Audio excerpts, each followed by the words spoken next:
Our story begins with a CEO's wife who has just gone bankrupt, and everyone expects her husband to take the money and run, mostly because he's handsome and notoriously loves cash. He spent every day squandering her fortune on food and fun, yet now, he surprisingly wants to stay by her side and help her make a comeback. After all, if she succeeds, even the crumbs falling from her table would be enough to grant him a life of absolute financial freedom. But who could have guessed that her bankruptcy was merely a facade? When he first transmigrated into this novel, things were already reaching their end. In this world, the beautiful CEO, by Ningbin, was nothing more than the villainess who had already been defeated by the female lead. He still remembered the final passage written about her. The only thing Ningbin had left was the husband lying in her bedroom. Along with him were his expensive watches and designer clothes, but Ningbin knew deep down that her time was running out. She was certain this man, who never paid her any attention unless he wanted money, would soon pack his luxury goods and leave her forever. He was destined to leave her with nothing. He rubbed his temples, thinking about his now bankrupt CEO wife and the mess they were in. With a long, quiet sigh, he realized that Ningbin had actually treated him quite well since their marriage. To be honest, he felt a bit guilty now. He couldn't bring himself to take the money and run while she was at her lowest point. At the very least, he should wait until she had a steady income again. Once he cleared his head and sorted out his plan, he stood up and began the daunting task of cleaning the cluttered house. It took him 3 full hours to shove everything into a corner of his room, where his belongings were now piled up to the ceiling. He counted over 100 watches and at least 80 designer suits, wishing fervently in that moment that the clothes were all watches instead. After all, watches are much easier to sell than secondhand clothes. By the time he finished, it was already 2 in the afternoon and his stomach was growling. He checked the wallet on the coffee table and found some cash, knowing full well he hadn't stepped foot in the kitchen since they moved in 2 days ago. Since neither of them knew the first thing about cooking, the kitchen was bound to be empty, meaning he'd have to find food elsewhere. Fortunately, while the apartment Ningbin rented was small, the neighborhood was decent and had plenty of restaurants right downstairs. He wandered down for a simple bowl of noodles, thinking back to the sparse toiletries he had seen in the bathroom earlier.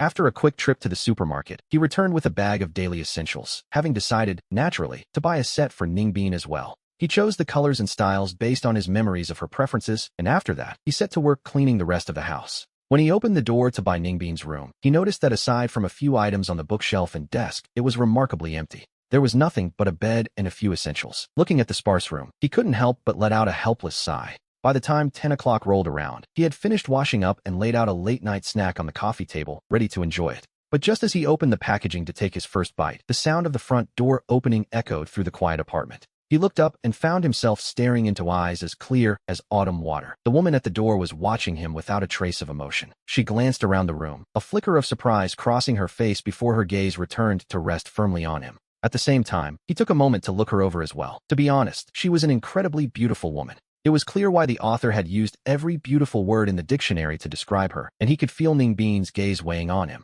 He unconsciously gripped his chopsticks, feeling a sudden wave of nerves. After all, he was technically an imposter, and Ningbin was no fool. He wondered if she would realize her husband wasn't himself. Her eyes made him feel as though he had nowhere to hide his secrets. "Did you hire a cleaner? Do you still have enough money?" she asked, her tone flat and businesslike. He instinctively shook his head. "No, I cleaned it myself." Ningbin looked at him with utter astonishment, repeating his words as if she couldn't believe them. She stared straight at him for a long moment before finally looking away. "Is the money enough?" "It's enough," he replied. "What about you?" He asked the question out of habit, but regretted it almost immediately as Ningbin looked back at him with renewed surprise. "It's enough," she said slowly. After that brief exchange, a heavy silence fell over the room as Ningbin glanced toward the table. Looking at the food he was eating, she suddenly whispered, "I'm sorry." He didn't catch her meaning at first and looked up, following her gaze. He quickly shook his head, telling her she had nothing to apologize for. Ningbin then walked over and sat on the opposite sofa. She spoke with a certain gravity, explaining that the property issues were mostly settled and their assets had been seized. While there was nothing left over, there were no debts either, meaning he wouldn't have to worry about collectors knocking on the door. "I still have 30,000 left," she explained, adding that she would find a way to earn more once everything was settled. "You should have 60,000 in your account, and I've paid 6 months rent here. If you want a divorce," she continued, "I'll give you another 20,000, and you can stay here until you find a place." He realized just how generous she was being. We see that by Ningbin was treating him with incredible kindness. Their total assets were only 90,000, yet if they divorced, she was willing to give him 80,000 and let him keep the roof over his head. To be honest, it was a saintly offer. She likely wouldn't even ask for the watches or clothes, leaving herself with nothing but 1 room and 10,000. He remained silent. Seeing his silence, Ningbin added that she would send him a portion of her future earnings, at least 3,000 a month. "Is that all right? I'm not sure what the future holds, so that is all I can promise for now," she said softly. She promised to compensate him if she ever made a comeback. He quickly shook his head in refusal, which made her fall silent. Realizing his gesture might have been misunderstood, he immediately explained that he didn't want a divorce at all. "I don't need your money," he told her. "I have enough, and I've finally accepted our new reality." He promised to be more frugal and earn his own way, telling her not to carry so much pressure. "After all, life doesn't cost that much. You don't want a divorce? But yesterday you said." She stopped, and he suddenly remembered his previous outburst. Apparently, the original owner of this body had been furious yesterday, calling Ningbin useless and demanding a divorce. His face stiffened.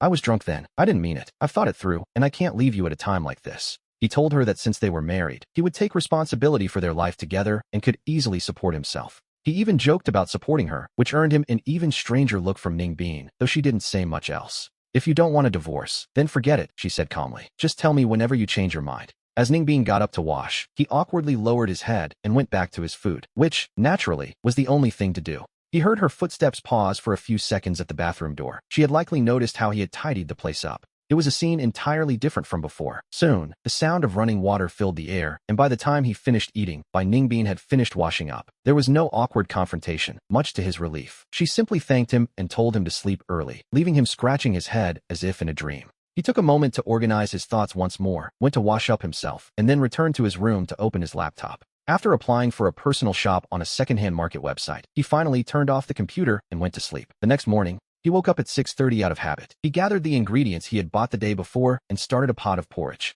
He then headed downstairs to buy some steamed buns and fried dough sticks. By the time he returned, Ningbin was just opening her bedroom door. Hearing the door, she looked up and saw the breakfast in his hands, rubbing her eyes as if she were seeing things, which, honestly, was a fair reaction. Since they had both been staying up late, he worried about their health and specifically made red date and red bean porridge, which was now perfectly cooked. He scooped out 2 bowls, arranged the buns and dough sticks on plates, boiled some eggs, and even prepared a small side dish. When Ningbin finally emerged from the bathroom, she was greeted by a breakfast that could, with a bit of generosity, be called a feast. While the scene was undeniably warm, Ningbin didn't feel comforted at all. She felt suspicious, as she knew her husband far too well for this. In over 3 years of marriage, he had never once cooked or done a single chore. His only real skill, apparently, had been spending money. Even the background checks from before their wedding never mentioned he had these skills. Naturally, a seed of doubt began to grow in Ningbin's mind. She wondered if he had been pretending all along. Back when they had servants and nannies, he never had to lift a finger. He explained that since it was just the two of them now and money was tight, it wasn't right to always eat out. His cooking wasn't great,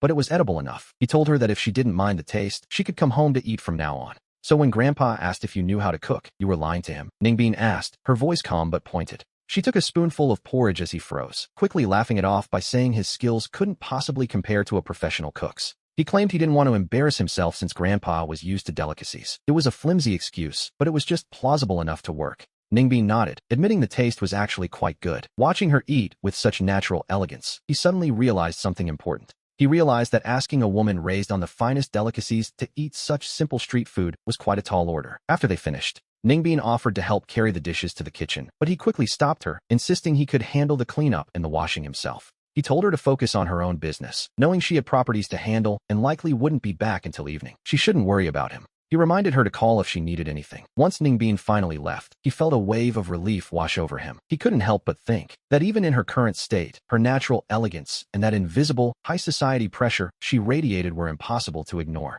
It was a subtle but heavy presence. If he hadn't dealt with powerful people in his past life, he might not have been able to handle it. Our protagonist had a busy day ahead of him as well. Beyond buying household essentials, he needed to photograph those luxury watches and designer clothes. He planned to list them all online, estimating that selling everything could bring in over $1 million, which, to be honest, is a decent start. That money would provide Ningbin with the capital she needed for her next move. Meanwhile, he had to research the internet habits of this world's citizens. He intended to carefully return to his old profession. In his original world, he was an online novelist who had studied interior design and economics in college. After graduating, he chose writing over a traditional career, picking up freelance work on the side. It was a comfortable life, all things considered. After washing the dishes, he headed out with a shopping list. He never had much of a hobby for window shopping, so he kept things efficient. He returned quickly to set everything up and spent the rest of the day photographing the watches and clothes, working straight through until evening. By the time he finished the watches, he was utterly exhausted. He simply reheated the leftover buns from breakfast and grabbed a quick bite. Living in a villa meant having security, but here, he had to be meticulous about locking the doors manually every night. Safety first, after all. Otherwise, a thief could pick the lock in seconds. When Ningbin returned, the two of them stood there like polite strangers, which felt a bit absurd. He felt forced to find a topic of conversation, asking if she had eaten and mentioning the new daily necessities he had purchased that day. He told her to let him know if she lacked anything. She replied that she was fine for now, and just like that, the conversation died. A classic awkward silence. After 3 seconds of internal debate, he decided to retreat to his room, telling her to call out if she needed any help. Only after he closed his door did Ningbin turn on the lights in her room. She then took a quiet walk through the kitchen and bathroom, observing the changes. The house felt different today, filled with new items that added a much-needed touch of life. To be honest, this man was full of surprises. It seemed he truly intended to build a life here, acting like a completely different person. Meanwhile, we see Ningbin lost in her own thoughts. Our protagonist, however, was focused entirely on organizing his computer. The original owner of this body had been a decent student in high school, but he had essentially coasted through college, leaving his computer skills in a shambles. The processing speed was painfully slow, to say the least. He knew he had to clean out the files and see what his predecessor had been up to. As he was scrolling through the folders, he stumbled upon a photo gallery. It was packed with subfolders, most of them filled with the original owner's endless selfies. A small section held photos of his parents, but the final folder had a name made of gibberish. He clicked it and, well, he found a surprise. Inside were photos of him with a woman who looked like a socialite. She was undeniably beautiful, in a high society sort of way. However, she wasn't exactly his type. There was something about her smile. It felt a bit too curated, aiming for a look of pure innocence. Seeing how intimate the two of them looked made him feel a genuine sense of dread. He quickly checked the dates on the files. To his immense relief, they were all from before the marriage. He decided to keep only a few of the less affectionate photos. He wasted no time deleting the rest. Slowly, the memories of this woman began to resurface in his mind. She was the original owner's girlfriend from his college days, a wealthy heiress. But since they had broken up long ago, there was absolutely no reason to keep these relics. If Ningbin ever found them, it would be like a ticking time bomb. By the time he finished tidying up the digital mess, it was nearly 11. He let out a yawn, feeling the weight of the day. He went straight to bed. The next morning, he woke up even earlier than before, but this time he didn't head out for takeout. Instead, he decided to cook some fried rice, pairing it with 2 side dishes. By the time Ningbin finally emerged from her room, he had the meal almost entirely ready. She finished her morning routine just in time to sit down and eat. Ningbin looked at the steaming plate of fried rice with a hint of surprise, asking if he actually knew how to cook. He simply nodded. He admitted his repertoire wasn't huge, but he could handle home-cooked meals. They weren't gourmet, but they were certainly edible. He told her not to be too picky, but as Ningbin took a spoonful, she admitted it was actually quite good. He simply smiled, glad she liked it. She then mentioned she would return for lunch. He froze for a split second before quickly recovering, asking her what she felt like eating. She told him she would eat whatever he made, as long as there was rice. He decided on sweet and sour pork ribs as the main dish. He suggested adding tomato and egg stir-fry and a sweet corn soup. It was a simple menu, but she agreed it should be more than enough. After leaving the complex, Ningbin got into a car waiting at the gate. The driver was Gu Qinghan, her former assistant and longtime companion.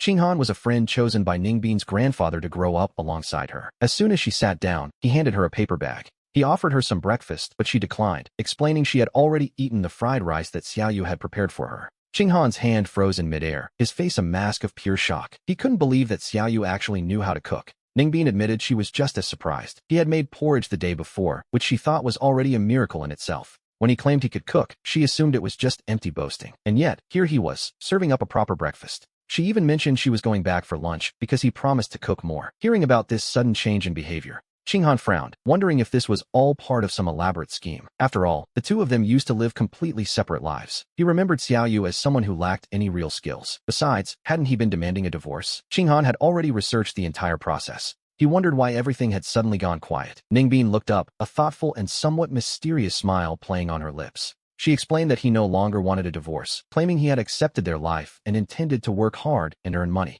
He had even told her not to carry so much pressure. Ningbin leaned back against the seat, her tone unreadable as she let out a soft laugh. Qinghan wondered if the man simply couldn't stand seeing her suffer anymore and decided to share her burdens. If so, that was a noble change. It would mean he wasn't such a bad guy after all. Still, he had been useless in college and spent the last 2 years of marriage just wasting money. To demand a divorce one day and completely change his mind the next was certainly suspicious. As they say, true character is revealed in times of trouble. Perhaps his conscience had finally caught up with him. After all, we never truly know a person until they are faced with a real crisis. We have seen more than a few people turn their backs lately, and perhaps Xiaoyu is simply the kind of man whose true character only emerges when things get difficult. Perhaps. Either way, they decided to move on, as he wouldn't really change their plans for the day. We return to the other side of the story, where Xiaoyu had spent the entire morning busy photographing clothes for sale. He couldn't possibly wear over 80 sets of clothes himself, so he kept 10 for appearances and decided to sell the rest. He figured he could buy more practical clothes with the money. After 2 hours, he was only halfway done when he checked the clock. It was already 10 o'clock. Realizing he needed to buy groceries, he quickly put the clothes away, threw on a jacket, and headed out. A little later, as he left the supermarket carrying 2 heavy bags toward the complex, someone suddenly called out his name. He turned around to find a beautiful, elegantly dressed woman staring at him. Upon closer inspection, he realized who she was. She was the very same woman from the photo he had seen the night before. Seeing him turn, she immediately ran over to him. She asked him how he had ended up like this. He looked down at his simple clothes and the groceries in his hands, feeling quite confused. He asked her what the problem was and why she was even there. The woman looked at him with an expression of deep, staged affection. She begged him to leave Ningbin and return to her side, promising him a better life because seeing him suffer broke her heart. She insisted that if he came back to her, she would ensure he lived well. To be honest, it was a very convincing performance. If it weren't for the memories he held of this woman, he might have actually been moved. This was Lu Ruyan, the second daughter of the Lu group. She was his former girlfriend, a woman who had enjoyed his constant devotion while secretly mocking his efforts to please her. Despite her wealth, she had never been willing to spend a single cent on him, treating him more like a servant than a partner.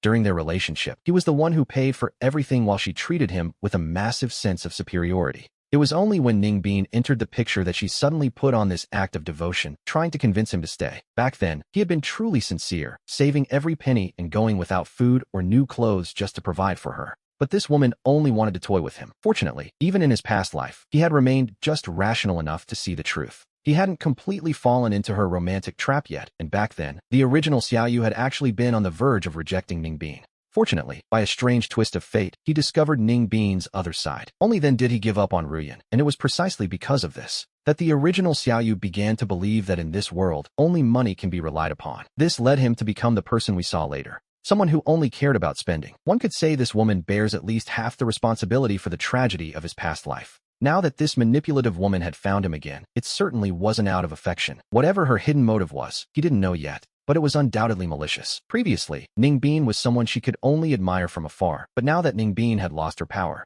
she likely thought that if Xiaoyu were easily lured away, it would strike another blow against Ningbin. Perhaps she wanted to hurt her further. So, he shook his head and told her firmly that he wouldn't go with her, suggesting she simply return to wherever she came from. Ruyan was shocked, arguing that Ningbin was now useless and would only make him suffer. She couldn't understand what he saw in her. He replied that being a couple means sharing both blessings and hardships. As her husband, he naturally intended to stay by her side. No matter what she became, he couldn't just abandon her, even if she were completely ruined or broken, rather than just facing a temporary failure. He felt he had to take care of her. It wasn't about money or suffering. As long as they weren't divorced, he wouldn't leave her. Besides, he noted that right now was when she needed him most. Ruyan looked at him as if he were speaking utter nonsense. She pointed out that, if she wasn't mistaken, he and Ningbin barely had any real interaction, as she only gave him money to buy things. She insisted there was no real emotion between them, so why suffer for her? At this point, Ruyan's gaze toward him was like she was looking at a complete fool. He countered by asking who said Ningbin treated him poorly, noting she gave him plenty of money.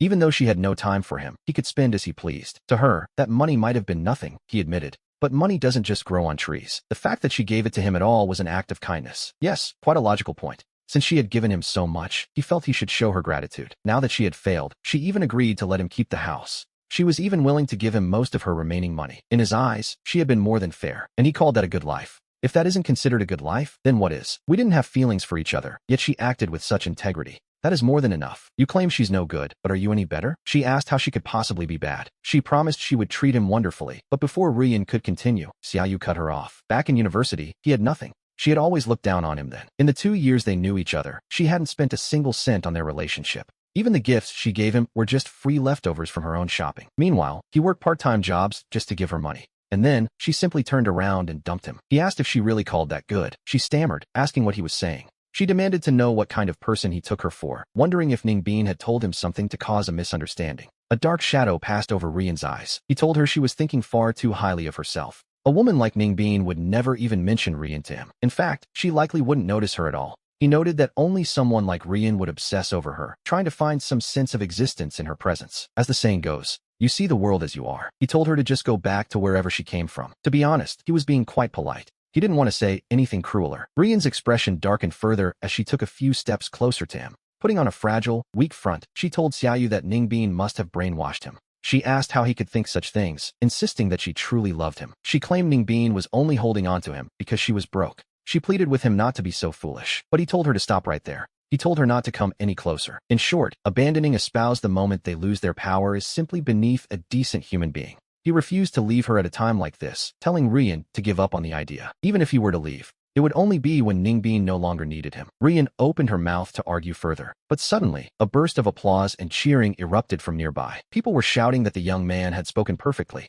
They praised his strong moral compass, remarking that the world would be better if everyone thought the way he did. The crowd remarked that if everyone thought like him, there wouldn't be so many divorces. They truly felt he was a good man. They told him his wife was lucky to have him. It was only then that we noticed a group of people standing nearby. A group of older men and women, clearly heading home after their morning exercise, began to approach the scene. The leading elder looked Rian up and down, shaking his head in disapproval. He told her she should just move along. He pointed out that the young man was living happily with his wife, and it was simply wrong for her to interfere. He asked her to consider how she would feel if, after she got married, other women constantly tried to steal her husband. It was a fair question, really. He wanted her to imagine the pain of having someone constantly trying to undermine her relationship. He reminded her not to do to others what she wouldn't want done to herself. The rest of the group chimed in, agreeing wholeheartedly. They questioned her logic. Just because his wife had lost her money, she thought they should divorce to make room for her? They asked her if she could truly guarantee that she would never face a day where she, too, was penniless. It was as if a switch had been flipped. The elders began to criticize Rian one after another, leaving her no room to breathe.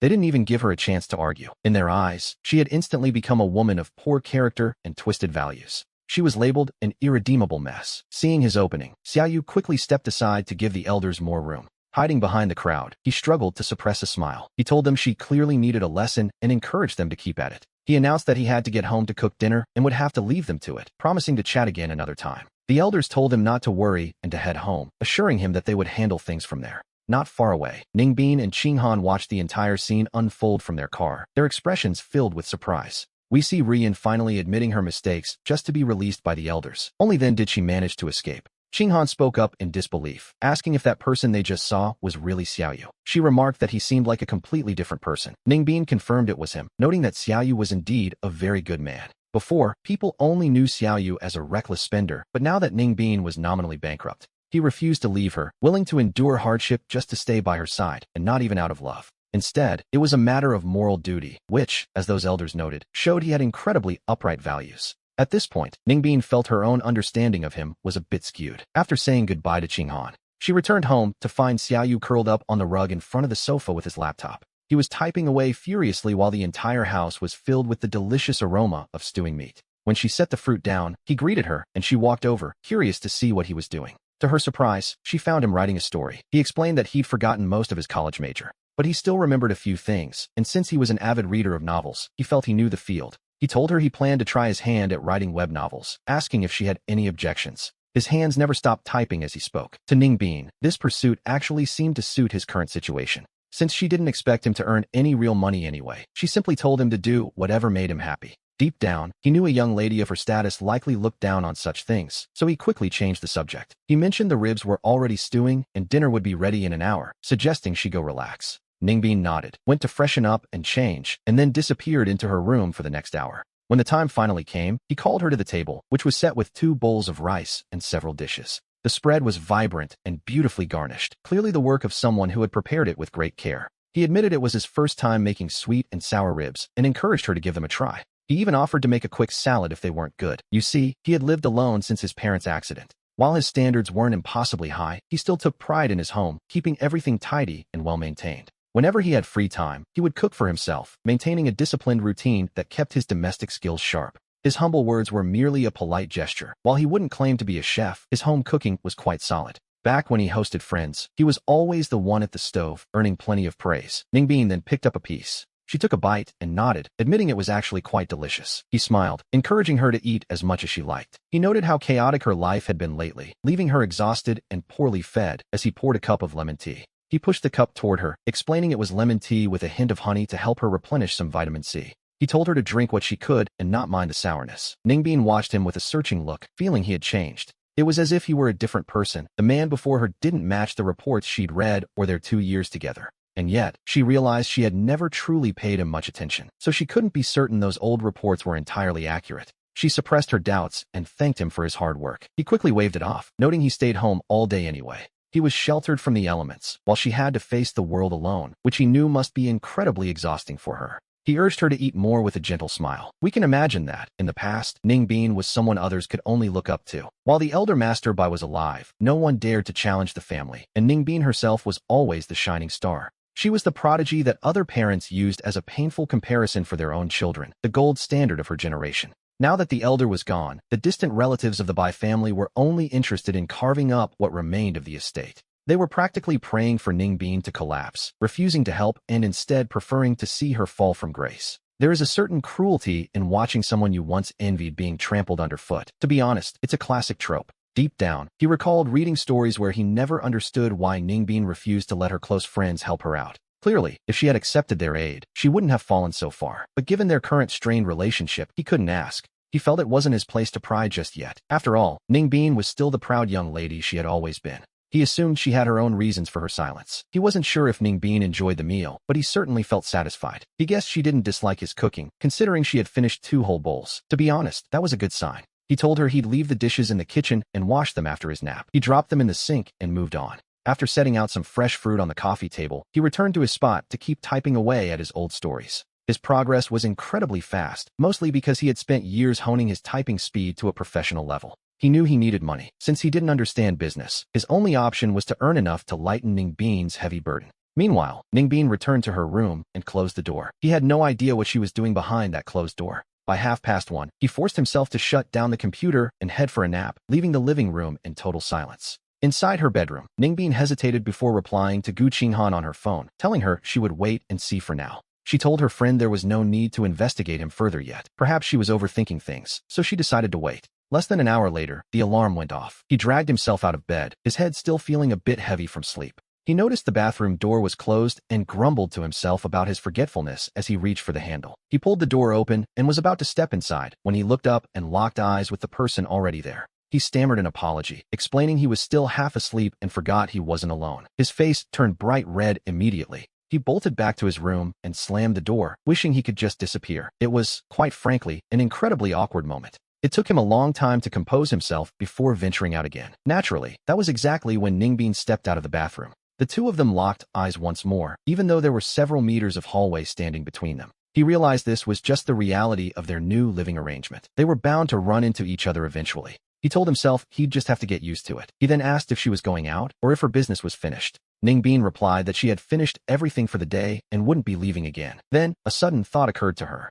He felt a bit nervous as he mentioned he wouldn't be home for a few days, asking if there was anything she needed help with. He wondered if something was wrong. Although he had grown up in the Bai family, he wasn't exactly helpless. He certainly didn't lack basic life skills, and now that they were sharing this small home together, things were different. He told her she could speak to him directly about anything. She simply nodded, acknowledging his words with a quiet "I see." Her looks were truly beyond reproach. As the most beautiful woman in the author's world, she was stunning even without an expression. He felt quite impressed with himself for being able to stay so composed while facing a woman like her. Ningbin gave him a deeply meaningful look before returning to her room, and that was when a sudden realization hit him. He hurried to her door to ask what she wanted for dinner. Her reply was a simple anything, as she wasn't picky. It seemed the young lady was easier to please than he imagined. He wandered back to the coffee table to continue his writing. Suddenly, he remembered the items he had listed on the second-hand site and rushed to check them. Good grief, things were moving. 12 watches and 2 outfits had already sold. Since he didn't fully grasp the value of luxury goods, he had been cautious. He had looked up the prices online and listed them at a 20% discount, even though many items were still unopened. To be honest, he was worried Ningbin might need cash urgently, so he hadn't dared to set the prices too high. He had been concerned that such expensive items wouldn't sell, but to his surprise, they were disappearing quite fast. After recording the shipping addresses and saving his files, he hurried into the room to gather the watches and clothes. Since there were so many items to send, he decided to call for a courier pickup. Half an hour later, everything was ready. The packages were all taped up just as the courier arrived. Hearing the commotion, Ningbin opened her door and stepped out. She asked him what he was doing. He explained that he had too many clothes and watches, and since he wasn't going out, they were simply taking up space, so he had decided to sell some. These were the items that had sold just today. He noted that he needed to ship them out quickly, but she told him it wasn't necessary. They hadn't reached that point yet. We see him explain that he mostly disliked how they took up space. Since they weren't the latest models, he wouldn't use them anyway. It was better to sell them for cash, so that if he saw a new product he liked later, he could actually afford to buy it. He felt this explanation was respectful enough to save the young lady's pride, though he wasn't sure which specific word did the trick. Something touched her. Ningbin's hand trembled slightly as she held his. Then she let go and stopped protesting, simply saying one word. She told him to buy new ones later. Of course, he knew he wouldn't dare. One watch cost as much as 6 months of living expenses. Buying a few more watches would leave him eating dirt, he thought to himself, though he made sure not to let that show on his face. Since she was a highborn lady who valued appearances, he forced a smile and told her he'd wait for her to buy him new watches later. Ningbin was momentarily dazed by his smile, one that felt familiar yet strangely new lately, and she looked down slightly to hide her eyes. Seeing the packed boxes on the floor, she leaned over to help, picking them up and handing them to the courier to be bagged. And it was only after the courier had finally left with the items that Ningbin asked him exactly how much he planned to sell. He had over 100 watches and 80 outfits. Since 70 of the watches were still unopened, he planned to sell the lot. Of the remaining 50, he'd sell about 40, keeping 10 for himself, and he figured 30 sets of clothes would be more than enough. He fully expected Ningbin to stop him, but to his surprise, she just nodded and didn't say another word about the matter. She picked up an apple and began peeling it while sitting on the sofa, leaving him completely unable to gauge what she was thinking. He wondered if his actions had hurt her pride, but he told himself that survival was far more important than such complicated feelings. Even if she minded, there wasn't much he could do. He had checked that morning and saw property prices were only halfway to their peak. He had no idea what Ningbin's plans were or if she would ever make a comeback, but regardless of what happened next, he had a goal. He knew he had to find a way to buy a house first. Selling the watches and clothes would finally give him enough for a down payment. His plan was to give the remaining money to Ningbin while he slowly paid off the mortgage himself, ensuring that even if the young lady never regained her former status, they would at least have a place to call their own. To be honest, it was a practical, if messy, plan. We see him staring at the computer screen by the coffee table, lost in thought, when suddenly something appears in his field of vision. It was a peeled apple, its fresh fragrance filling the air, with the skin removed so evenly and beautifully it was almost art. He couldn't help but swallow hard, realizing that Ningbin was the one holding the fruit out to him. Was this really for him? Ningbin pushed the apple closer, telling him he had been through a lot. To be honest, he was completely overwhelmed by the gesture. In the original story, Ningbin never let men get close and had zero patience for them. Yet here she was, peeling an apple for him. It was peeled so perfectly that it was genuinely surprising. He quickly took the fruit and insisted it was really no trouble at all. He reminded her that it was her money that bought it anyway, and he was just grateful she hadn't judged him for being wasteful. Then, Ningbin actually smiled. She usually kept a cold, distant expression, not exactly freezing, but certainly not approachable. So this sudden smile changed everything. He was left staring in a daze, wondering how any woman could be quite this beautiful. She told him not to worry. She promised she would definitely buy him more watches in the future. He nodded subconsciously, feeling a bit shy once he snapped out of it. He told her he believed she'd make a comeback and that he'd wait for those watches, encouraging her that she could definitely do it. With that faint smile still lingering, Ningbin got up and returned to her room. Out of his sight, a hint of amusement flashed in her eyes. He spent the entire afternoon rushing through his writing, eventually churning out over 10,000 words before they shared a simple dinner. They both went back to their own tasks, and he stayed up until midnight to finish his work. The next morning, after breakfast, Ningbin headed out, and he turned his attention back to his drafts and the secondhand website, where 8 more watches had sold. Along with one outfit, it felt as though a mountain of cash was constantly crawling into his wallet, which put him in an excellent mood. Just as he finished organizing his manuscript to send it off, he heard a knock at the door. He stood up to see who it could be. A man's voice drifted in from the hallway, identifying himself as Lu Jingyan. He wondered to himself, who exactly was Lu Jingyan? He tried to search his memories while walking to the door, but found nothing. When he finally opened it, he saw a stranger waiting. The man had a roguish, handsome smile, and the moment he saw him, he began scanning him with a look usually reserved for women. The man scanned him from head to toe in a way that felt incredibly uncomfortable before asking if he wasn't going to be invited inside. Lu Jingyan started to push his way in, but since he had no idea who this fellow was, he quickly blocked the path and asked who he was looking for. The stranger replied that if he was Gu Xiaoyu, then he was exactly the person he had come to find. He claimed that he and Sister Bai had grown up together as childhood sweethearts and that she was always wonderful to him until he showed up. He suggested they might have been together by now if not for him, though our protagonist noted he'd never heard a word about this man before. Lu Jingyan scoffed, asking if he really expected Sister Bai to mention their close childhood relationship to someone like him. To be honest, it was true that Bai Ningbin wouldn't have mentioned it. They weren't close, and she wasn't the type to gossip about her past. He simply nodded and asked what the point of this visit was, to which the man replied that Sister Bai was currently in desperate need of help. He asked how he could live with himself while holding her back, explaining that his own father had agreed to help her rebuild her empire on one condition. That condition was marriage, meaning he needed to divorce her immediately so she could be saved, which, naturally, sounded like quite the ultimatum. He countered that if Ningbin wanted a divorce, she could tell him herself. Why send a messenger? He wasn't the type to cling where he wasn't wanted. He questioned if this was actually just the man's own idea, as he doubted Sister Bai would ever resort to such a low-handed tactic. Lu Jingyan insisted she was too polite to say it and that he needed to take the initiative, especially after spending so much of her money. He pointed out that he'd been useless to her for years and she'd never made things difficult, but now that she was in trouble, he was just a burden. He argued that the least he could do was stop dragging her down. If he initiated the divorce, everyone could save face in the process. He asked once more if this was Ningbin's wish, but the man admitted it was his own idea, frustrated that the point wasn't being taken. He claimed Sister Bai wasn't the type to ask for this, so they had to help her proactively by clearing the way for a new marriage. Only then could he marry her and secure his father's financial aid. He truly believed he was the hero of this particular story. Our protagonist replied that if it were Ningbin's wish, he'd leave without issue, but since it was just Lu Jingyan's whim, he had a question. He asked if they were ever actually a couple before the marriage, or if she even loved him. At that, Lu Jingyan froze mid-sip, his confidence wavering. Lu Jingyan brushed it off, claiming feelings didn't matter since he wasn't good at expressing them, and besides, he could actually help her. He argued that Gu Xiaoyu was only a burden and that he was 100 times more suitable. Our protagonist simply told him he was wrong. He admitted that while he might not know by Ningbin perfectly, he was certain she would never easily accept such a deal. He doubted she would accept help from Lu's father, especially if it was a trade for marriage. Lu thought he was doing her a favor, but he hadn't considered the cost. If she relied on his father to make a comeback, she would lose something far more valuable. He asked how she could ever hold her head high if the world saw her as someone who only succeeded through a marriage of convenience.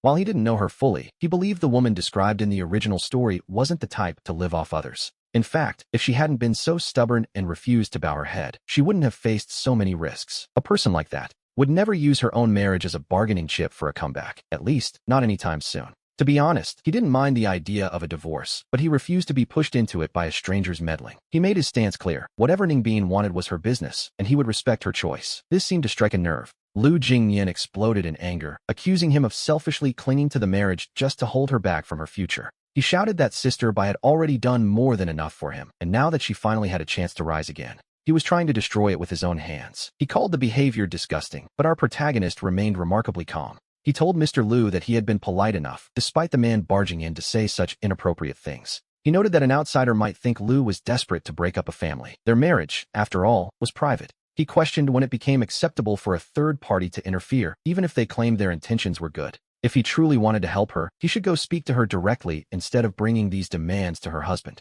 He explained that he couldn't make her decisions for her, nor was he the type to desperately cling to a failing marriage. He pointed out a simple truth. If she actually loved Lu Jingyan, she would have chosen him long before Grandpa Bai ever found a husband. He asked a cutting question. If their connection was so deep, why weren't they married, or even a couple? Lu Jingyan claimed Bai Ningbin wasn't the type to break a promise, yet his own behavior suggested otherwise. He was essentially trying to break that promise for her, without considering the consequences. What right did he have? Lu snapped back, calling him a useless pretty boy who knew nothing but how to spend money. How dare he? Our protagonist calmly replied that as long as he remained her legal husband, he had every right to speak. He could call out anyone trying to interfere in their marriage. Yes, he admitted he used to just spend money, but Ningbin had allowed it back then. If she didn't mind, why was Lu so worked up? He should talk to her. If the two of them reached an agreement, he would divorce her without a word, but he wouldn't be bullied into it. Lu Jingyan slammed his cup down in a rage, calling him shameless. Our protagonist just toyed with his own glass. He wondered how someone trying to destroy a marriage could call anyone else shameless. It was quite a bold move.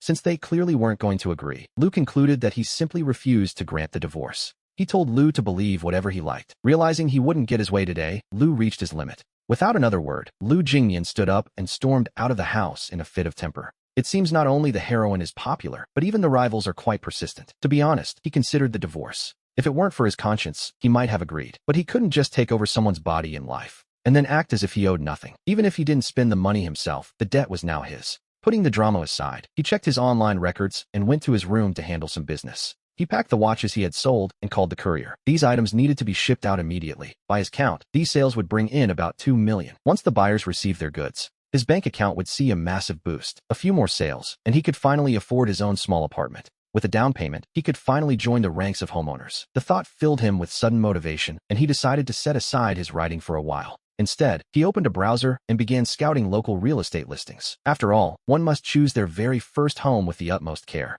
He lost himself in the search until noon approached. Without even closing the tabs, he rushed to the kitchen to start preparing lunch. Earlier that morning, the young mistress by Ningbin had mentioned she would return for lunch. He blamed his vivid daydreams of a better future for the distraction. He had been so immersed in his thoughts that he completely lost track of time. For lunch, he planned to serve wontons. The filling had been prepared since early morning, and the wrappers were bought yesterday, so his movements were quite practiced and efficient. A certain rhythm took over, and within minutes, he had folded over 20. As he worked, we see Bai Ningbin finally return home. He was so focused on his task that he didn't even look up, simply noting her arrival. She asked him what he was making. Standing by the doorway, Bai Ningbin could see his rapid hand movements, but she couldn't quite tell what he was actually doing. He answered her instinctively, explaining he was making wontons and would also fry up some flatbread to go with them. That way, he noted naturally, there would be no need to worry about going hungry. To be honest, his culinary range was becoming quite impressive. Making both flatbread and wontons from scratch was beyond the skill of a typical home cook. Suspicion flickered in Bai Ningbin's mind once again.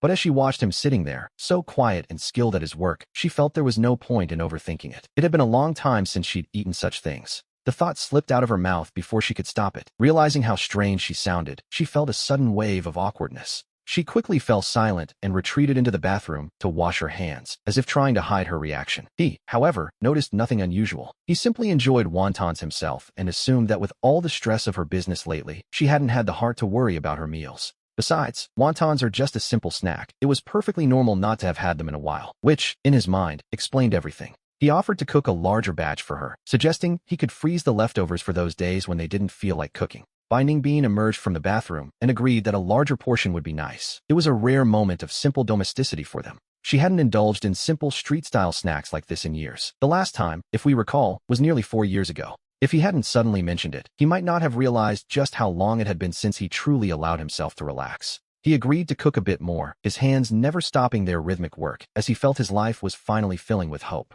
He believed that happiness is something one builds day by day, and being able to live again was, in his eyes, a stroke of incredible luck. Every gift life offers should be cherished, even something as simple as sitting here peacefully folding wontons for a meal. To him, eating wontons was pure joy. Nearly an hour later, 2 steaming bowls were finally placed on the table. We see him call Bai Ningbin over as he takes his seat, nodding toward the food and inviting her to join him quickly. With a smile of genuine anticipation, he urged her to try them, feeling quite confident that his handiwork was up to par. He admitted he wasn't sure of her appetite, and since wontons alone might not be filling enough, he had also prepared some flatbread wraps. He asked if she even knew how to eat wraps, which she found slightly amusing, though she simply replied that of course she did. She reminded him she was a normal person after all, then sat down to take a bite, and admitted the flavor was actually quite good. He beamed, noting that he always enjoyed his own cooking, and encouraged her to eat as much as she liked since she approved. The two of them ate at different speeds, and although Bai Ningbin consumed only about half as much as he did, she managed to finish at almost the exact same time. As he moved to wash the dishes, she suddenly spoke up.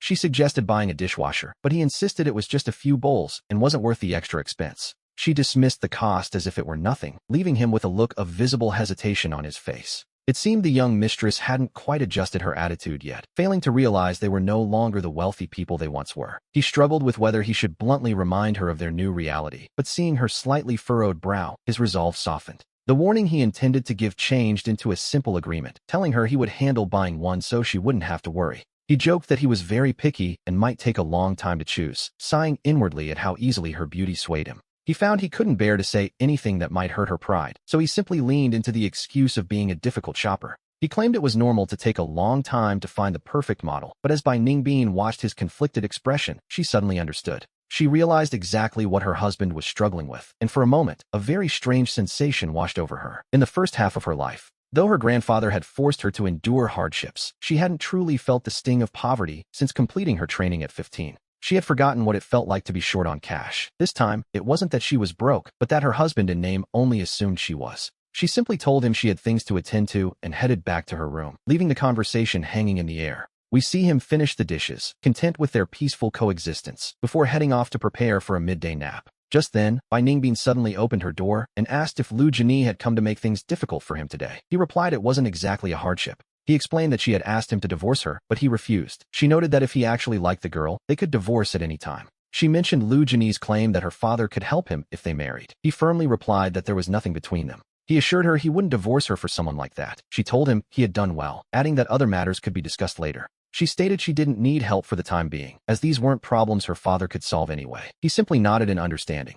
Thinking that was the end of it, he stood up to head to his room, but Bai Ningbin stopped him with a searching look. She asked if there was anything else, wondering when he had developed the habit of taking naps. His body stiffened as he offered a guilty explanation. He told her he had realized his old habits were quite poor and his physical health was lacking, which, to be honest, was a bit of an understatement. He claimed he was forcing himself to adjust, even suggesting she try napping herself to feel more energetic and efficient in the afternoons. She simply told him to get some rest and returned to her own room, leaving the hallway quiet once more. He remained standing there for a moment, feeling a bit uneasy and wondering if he had accidentally said the wrong thing. After all, after surviving a family bankruptcy, who wouldn't change a few habits? Meanwhile, inside her room, Bai Ningbin sat down. She sat at her desk with an expressionless face, lost in thought. After a while, though she seemed undecided, she finally made a choice. She opened her phone and made a call, instructing the person on the other end to buy a dishwasher and have it delivered to her place. She decided that some things still required observation, and until then, it was best to let the current situation continue as it was.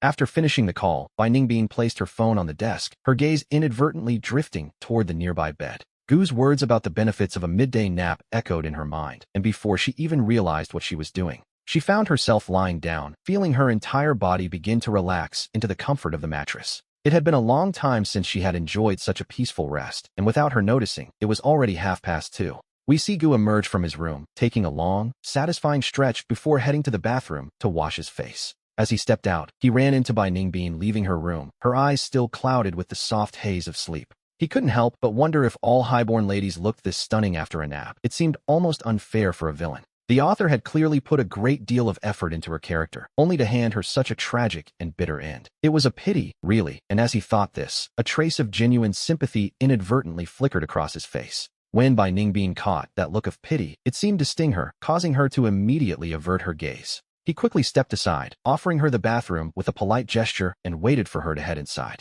With a shrug, he returned to his computer to begin his daily writing, opening his messaging app as he sat down. There, he found a friend request from an editor at a literary website, just as Bai Ningbin emerged from the bathroom. She asked what was happening, and he explained that his novel had passed the first review, with only a few steps left. Once it passed the final stages, it would finally start bringing in some income, a prospect that earned him a quiet congratulations. He offered a quick thanks before diving back into his work, completely immersed in the world of his own creation. Seeing him so focused, Bai Ningbin retreated, and later that afternoon, Gu contacted a courier to pick up some packages. The courier, a young woman, looked at the items and asked if Mr. Gu had recently opened an online shop. She noted that the watches looked quite nice and even asked, quite hopefully, if he might sell her one at a discount. She mentioned wanting to buy one as a gift for her boyfriend, but Gu quickly waved his hands, explaining he didn't actually run an online shop. He was simply helping a friend ship them out, noting that these watches weren't cheap at all. Most of them cost over 10,000 each. Since it was such a large sum, he couldn't make the decision, though he offered to ask his friend if she was truly interested.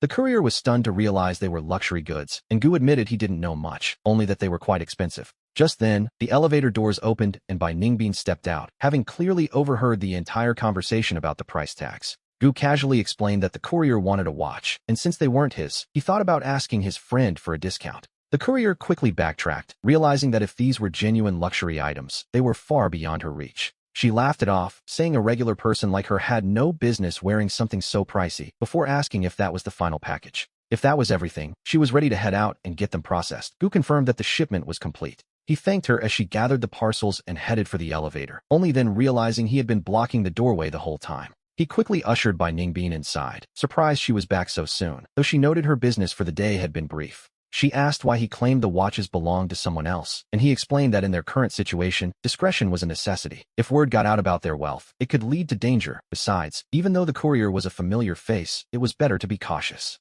He worried that if he claimed ownership but refused a steep discount, it might breed resentment and lead to his goods being tampered with. While there are official channels to handle such problems, he preferred to avoid the headache altogether, a very practical outlook, to be honest. Ultimately, one can never truly know a stranger's heart, and since there was no deep bond there, he saw no reason to take unnecessary risks. Bai Ningbin acknowledged his thorough thinking before mentioning that a cocktail party was coming up in a few days that they needed to attend. Gu hesitated, worried his lack of experience with such high society events might cause her trouble, but she remained entirely unbothered. She told him that at this stage, no one could truly cause her trouble anymore, and even if they did, a little more wouldn't make a difference. As she calmly poured a glass of water, her confidence left him feeling a bit complicated, but he promised he would prepare as best he could. Over the next 2 days, Bai Ningbin continued her routine of leaving early and returning late, though she always made sure to be home for breakfast and dinner. Gu, for his part, had fallen into the habit of preparing 2 meals every day while staying focused on his writing and selling goods. In his spare time, he researched how to behave at a cocktail party. So, when Bai Ningbin walked in that day, she noticed things were a bit different. Instead of lounging on the sofa as usual, he stood waiting for her, his eyes bright and his expression carrying a hint of something rather strange. She looked at the mountain of clothes piled on the sofa and asked what was happening, to which he pleaded for her help. He admitted it had been a long time since he'd attended such an event and had no idea what was in style, presenting the few suits he thought were suitable. He asked her to pick the best one, prompting her to remark that he used to be quite insistent on choosing his own clothes. Back then, the sudden change in his environment had made him sensitive, and he felt that choosing his own outfits was a way to maintain his dignity. But now, he realized that a person is who they are, and there was no need to be so defensive or risk looking out of place. It was better to simply admit when he didn't know something, a very mature realization, we might say, and she agreed he was thinking clearly. He pressed her again to decide which formal suit was best since he was stuck, so Bai Ningbin looked them over and pointed to one. She chose the most classic black suit, noting it wasn't too flashy and fit the occasion perfectly. Gu immediately agreed to the choice. With the outfit settled, he packed the other clothes away, and when the day of the banquet arrived, Bai Ningbin drove him there herself. Gu made a point of sitting in the back seat, and as she glanced at him through the rearview mirror, she asked if he was cold in such thin clothes. He told her he was fine, since the suit had long sleeves. After all, he mentioned how grateful he was for her kindness, noting that they hadn't actually spent much time together in the past. Seeing each other every single day lately felt a bit unusual to him, though she assured him they would get used to it in time. As he scratched the back of his head, his polite smile faded, and he looked momentarily lost, suddenly losing the urge to keep talking. The two fell into silence as they reached the city's largest hotel, but as they approached the entrance, their path was intentionally blocked.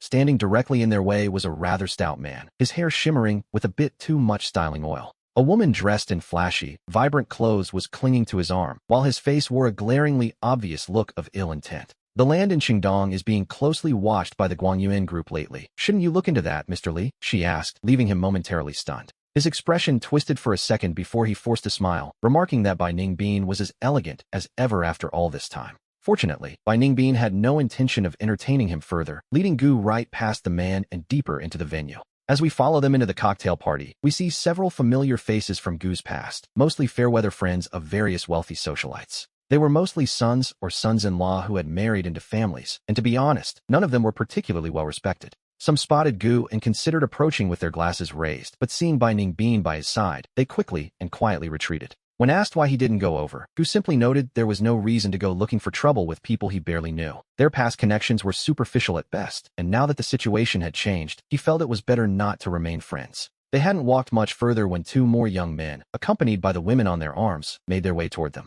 The man leading the way appeared to be in his 30s and wore a practiced, fake smile as he greeted the long-lost Bai Ningbin. "And who might this be next to you?" he asked, feigning a lapse in memory, as if his age were catching up to him. He then remarked that it must be her husband, adding how rare it was to see the two of them out in public together. He mockingly asked if life was difficult or if they were short on cash, mentioning the rumors that their relationship was on the rocks. Seeing them now, he claimed those rumors must be false, though he admitted he thought Mr. Tang, referring to Gu, was too ill to even get out of bed. "It seems you can still stand after all," he sneered, suggesting that while clever people learn to avoid the holes they've fallen into, the less intelligent ones aren't satisfied until they've fallen into the same trap and met their end, which is a bit dramatic, even for a party. He asked Gu if he agreed, to which Gu replied that while some holes are traps, others are merely treasures waiting to be found on the ground. Gu noted that naturally, everyone wants to pick up a treasure when they see one, expressing confidence that Bai Ningbin understood his meaning. The man then pivoted, mentioning he had heard that Bai Ningbin's business had been running into a few problems lately.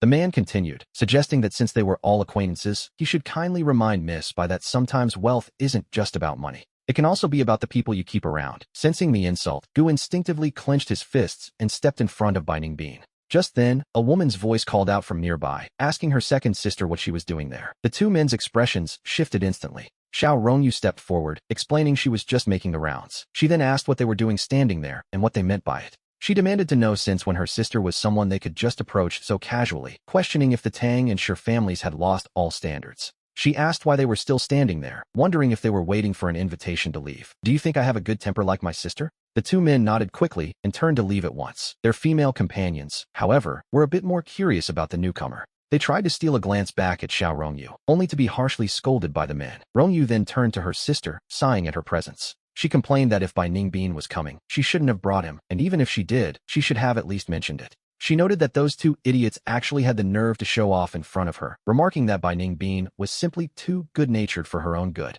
Bai Ningbin dismissed it, calling them nothing more than jumping clowns. She then asked why Rongyu, who usually avoids such events, had actually shown up. Rongyu admitted she only came because she was worried her sister might run into some people who lacked eyes to see who they were dealing with. She explained she had gone through quite a lot of trouble to get her manager to cancel her other activities, but she was glad she made it. Otherwise, who knows what those two unlucky fools might have said. Xiao Rongyu then turned her head to look directly at Gu. Her gaze was filled with scrutiny as she looked him up and down, stating that given her sister's current situation, his plan to drain her of money was over. She told him there was no need to keep up the act, and he should just leave. Gu could only offer an awkward smile, choosing to remain silent. Bai Ningbin told her not to talk nonsense, reminding her they weren't divorced yet, before suggesting they go sit down. Rongyu agreed to join them. With Xiao Rongyu sitting right there, no one else dared to approach. Among this crowd, anyone with even a bit of status knew she was not to be provoked. Gu had expected to face many more awkward scenes, but after sitting for only a short while, Bai Ningbin was already prepared to take him home. Xiao Rongyu tried to invite Bai Ningbin to go somewhere else with her, but Bai Ningbin politely declined the offer. After that, the two of them headed back together. Sitting in the car, Gu watched Bai Ningbin as she drove. He hesitated for a full 3 minutes, weighing his words carefully before finally speaking up. He suggested that they should buy a small apartment, perhaps by making a down payment that he could later cover with his royalties. He proposed keeping 6 months of living expenses for emergencies and letting her use the rest if she needed it for business. Bai Ningbin was startled and glanced at him through the rearview mirror, telling him there was no rush, though he clearly disagreed. He argued that real estate prices were changing daily and staying in a rental was simply not a long-term solution. He even offered to put the house in her name if it made her feel more secure, just to ensure they had a place to stay. She simply replied that she would consider it. To be honest, her calm demeanor was almost impossible to read. Later, while Gu returned to his room to continue writing, Bai Ningbin received a phone call from her younger sister. Rongyu informed her that she had found the information requested and had sent an encrypted file to her email. She promised the data hadn't been shared with anyone else. Soon, Bai Ningbin sat staring at the login page of her inbox. She let out a soft, shallow sigh, her fingers beginning to tap against the desk in a rhythmic, absent-minded pattern. With her brow slightly furrowed, she eventually picked up her phone and dialed a specific number. She asked for a certain Master Wang, posing a question about whether it was possible for a person to change entirely. She wondered if someone could seemingly become a different person without suffering from a split personality or schizophrenia. She noted how even their habits and worldviews had shifted. A few minutes later, she hung up the phone. Bai Ningbin leaned back in her seat, and a sudden, faint smile played across her usually expressionless face. The thought of a soul returning in another's body crossed her mind. The next morning, she calmly finished her breakfast. She suddenly looked up, seemingly struck by a new interest, and asked him what kind of stories he usually wrote. Gu paused mid-bite, explaining that he didn't limit himself to just one genre and wrote a bit of everything. Gu admitted that while he believed in many things, his favorites were stories about time travel and transmigration. He loved the creativity they offered. When asked if such things truly existed, he mused that they might, wondering what the true nature of our world really is. He noted that no one can say for sure. Sometimes, we feel our world is real, but perhaps we are just characters in someone else's story. Who knows what reality actually looks like? Since we can't even confirm that, he argued, how can we be so certain transmigration doesn't exist? In a world constructed by a pen, we might simply be living out a script. And of course, in someone else's narrative. We might just be an anonymous passerby, or perhaps even the original owner of a body. Bai Ningbin then asked what he thought of such a person. He replied that such a person would be quite lucky, having loving parents, being an only child, and having the freedom to do as they pleased. Even if their parents passed away suddenly, they would have studied what they loved, never lacking for food, drink, or money. Their life would be decent enough until a final act of heroism, saving someone else, led to them being killed by a criminal. He called it a very unlucky way to go. To be honest, it really is, which is why he believed one must think twice before acting. Even with a kind heart, one must act within their own limits. She agreed, noting that this was indeed a very important distinction. After that, the two of them dropped the subject. Once breakfast was finished, Bai Ningbin headed out for the day, and by 10 in the morning, Gu found himself alone at home, having already prepared some food for her, since she wouldn't be back for lunch.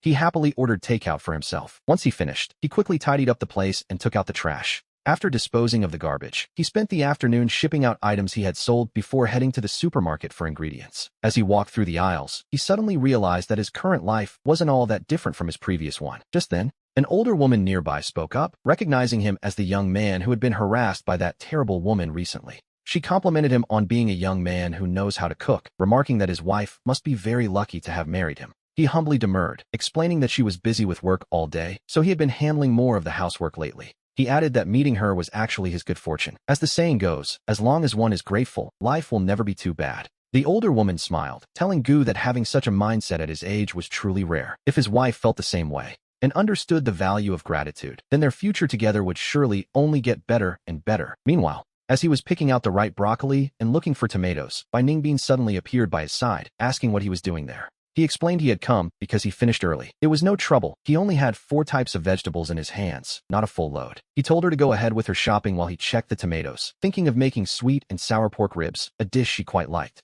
They picked out various ingredients and several essential snacks before heading over to pick up one last item. Finally, the two of them went to the checkout together. "Oh, young man, we meet again," the woman from earlier exclaimed. She asked if this was his wife, remarking on how beautiful she was. Gu proudly confirmed that yes, this was indeed his wife. The woman gushed, saying she had truly never seen such a beautiful young lady in all her life. She looked even better than a movie star, the woman noted, adding that it was no wonder he had refused to get a divorce. Compared to his wife, that woman who had come to harass him the other day was truly far, far inferior. Not only was her appearance lacking, but her temperament was miles apart. She wondered how that person even had the nerve to come looking for him. Gu felt his heart jump into his throat as Bai Ningbin turned to look at him with a deep, knowing gaze. He gave an awkward smile, agreeing that the woman was no good and couldn't be compared to his wife at all. He insisted he would have to be crazy to ever associate with someone like that again. She only ever approached him with bad intentions. Fortunately, he wasn't as foolish as he used to be and wasn't so easily deceived. The cashier swiped the card and handed it back. "Sir, here's your card." After saying goodbye to the older woman, Gu quickly hurried out of the store with Bai Ningbin. Once they were outside the supermarket, he began to explain. He assumed she probably knew that before they were married. He once had a girlfriend named Lu Ruyan. Back in university, he hadn't yet understood how treacherous people could be, which is how he ended up liking such a terrible woman. But of course, after marrying her, he had cut off all contact. He explained that the other day, just as he was leaving the supermarket, she had cornered him. He knew, of course, that she had nothing but bad intentions. So, when she demanded he go with her, he refused immediately. That older woman from earlier was one of the kind souls who helped put her in her place. Bai Ningbin nodded, signaling she understood. She knew exactly who he was talking about, Lu Ruyan, the second young miss of the Lu group. She noted that the woman was rumored to be incredibly petty. Gu agreed wholeheartedly. She had once put on quite a performance, acting like a refined elite. Back then, he, or rather, the person he used to be, had truly believed she was a brilliant and accomplished senior student. He admitted he had felt a bit inferior in her presence. But then, he discovered the truth. She actually liked his classmate and was only toying with him. Even now, the memory of it made him flare up with anger. To be perfectly honest, it was an experience he would much rather forget. He expressed his utter disgust for such people, promising to stay far away from her. He had no intention of ever speaking to her again. Dealing with someone like that was a complete waste of a life. After returning home, we see him begin to tidy up and prepare dinner. Bai Ningbin stepped into the kitchen and asked if he needed help. Startled, he quickly waved her off, insisting he could handle it alone. He told her to focus on her own busy schedule and that he would call her when the meal was ready. Bai Ningbin simply lowered her hand. She turned and left while he, wearing his apron, continued his work. Once the food was on the table, he went to knock on her door. Bai Ningbin released her mouse and casually closed her browser tabs before getting up to eat. A perfectly ordinary evening, it seemed. Usually, the two of them didn't have much to say, and he didn't feel like forcing a conversation. However, today was an exception. As soon as she sat down, she mentioned that someone was coming tomorrow to install a dishwasher. Gu's hand paused midair as he reached for a dish. He was surprised she had bought one, as he had planned to choose it himself. She noted that since he struggled with decisions, she had simply picked one for him.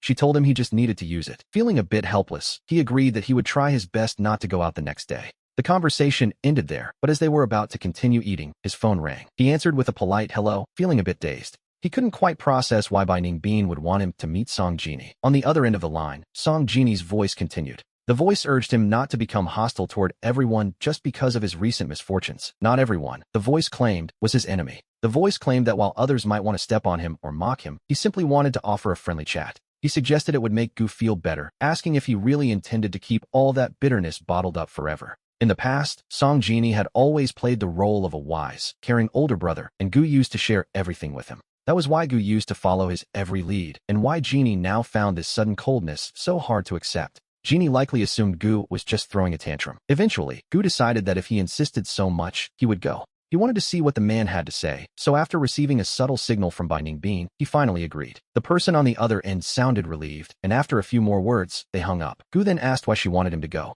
Bai Ningbin set down her chopsticks and calmly explained that a man like Song Genie never acts without a selfish motive. Previously, he had sought Gu out to gather intelligence on her own movements, but now things had changed. Even though Gu seemingly had no more value to offer, Genie's persistence suggested he had discovered a new way to use him. She warned that if he didn't go, the man would simply find another way. Gu understood the subtext immediately. Since he couldn't avoid the encounter forever, it was better to give the man the opportunity to approach him on his own terms. As Bai Ningbin pointed out, it is always better to maintain some level of control over a situation than to have none at all. Being on guard while knowing someone has ill intentions is far safer than being blindsided by a hidden scheme.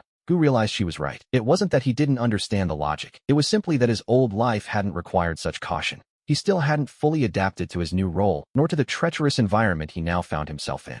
He wondered if the usually silent Miss Bai was trying to teach him a lesson. To be honest, it felt like a rare moment of mentorship. Across from him, Bai Ningbing picked up her chopsticks again and began to eat with her usual, unhurried grace. From his perspective, she looked as elegant as ever, seemingly unbothered by the fact that others were constantly plotting against her. And make no mistake, it was her they were after. Gu knew he didn't possess anything valuable enough for Genie to target him directly. The only person truly worth plotting against was the young lady, Bai Ningbing. Regarding his upcoming meeting with Song Genie, her only instruction was to keep the conversation casual and avoid any sensitive topics whatsoever. He was simply to report back afterward. Gu nodded, noting that the meeting was set for a famous downtown cafe. When he received the notification, he did a quick search online and found the cheapest drink cost over 200 yuan. He had never lived such a luxurious lifestyle. On the day of the appointment, he made sure to dress himself up well. Even if he was destined to be mocked later, he didn't want to give them the satisfaction of calling him unkempt. And yet, we see that he couldn't have imagined Genie's very first words would be a critique of his appearance. Genie told him, "Xiaoyu, I know you're hurting. You've always been a person who tries too hard to stay strong.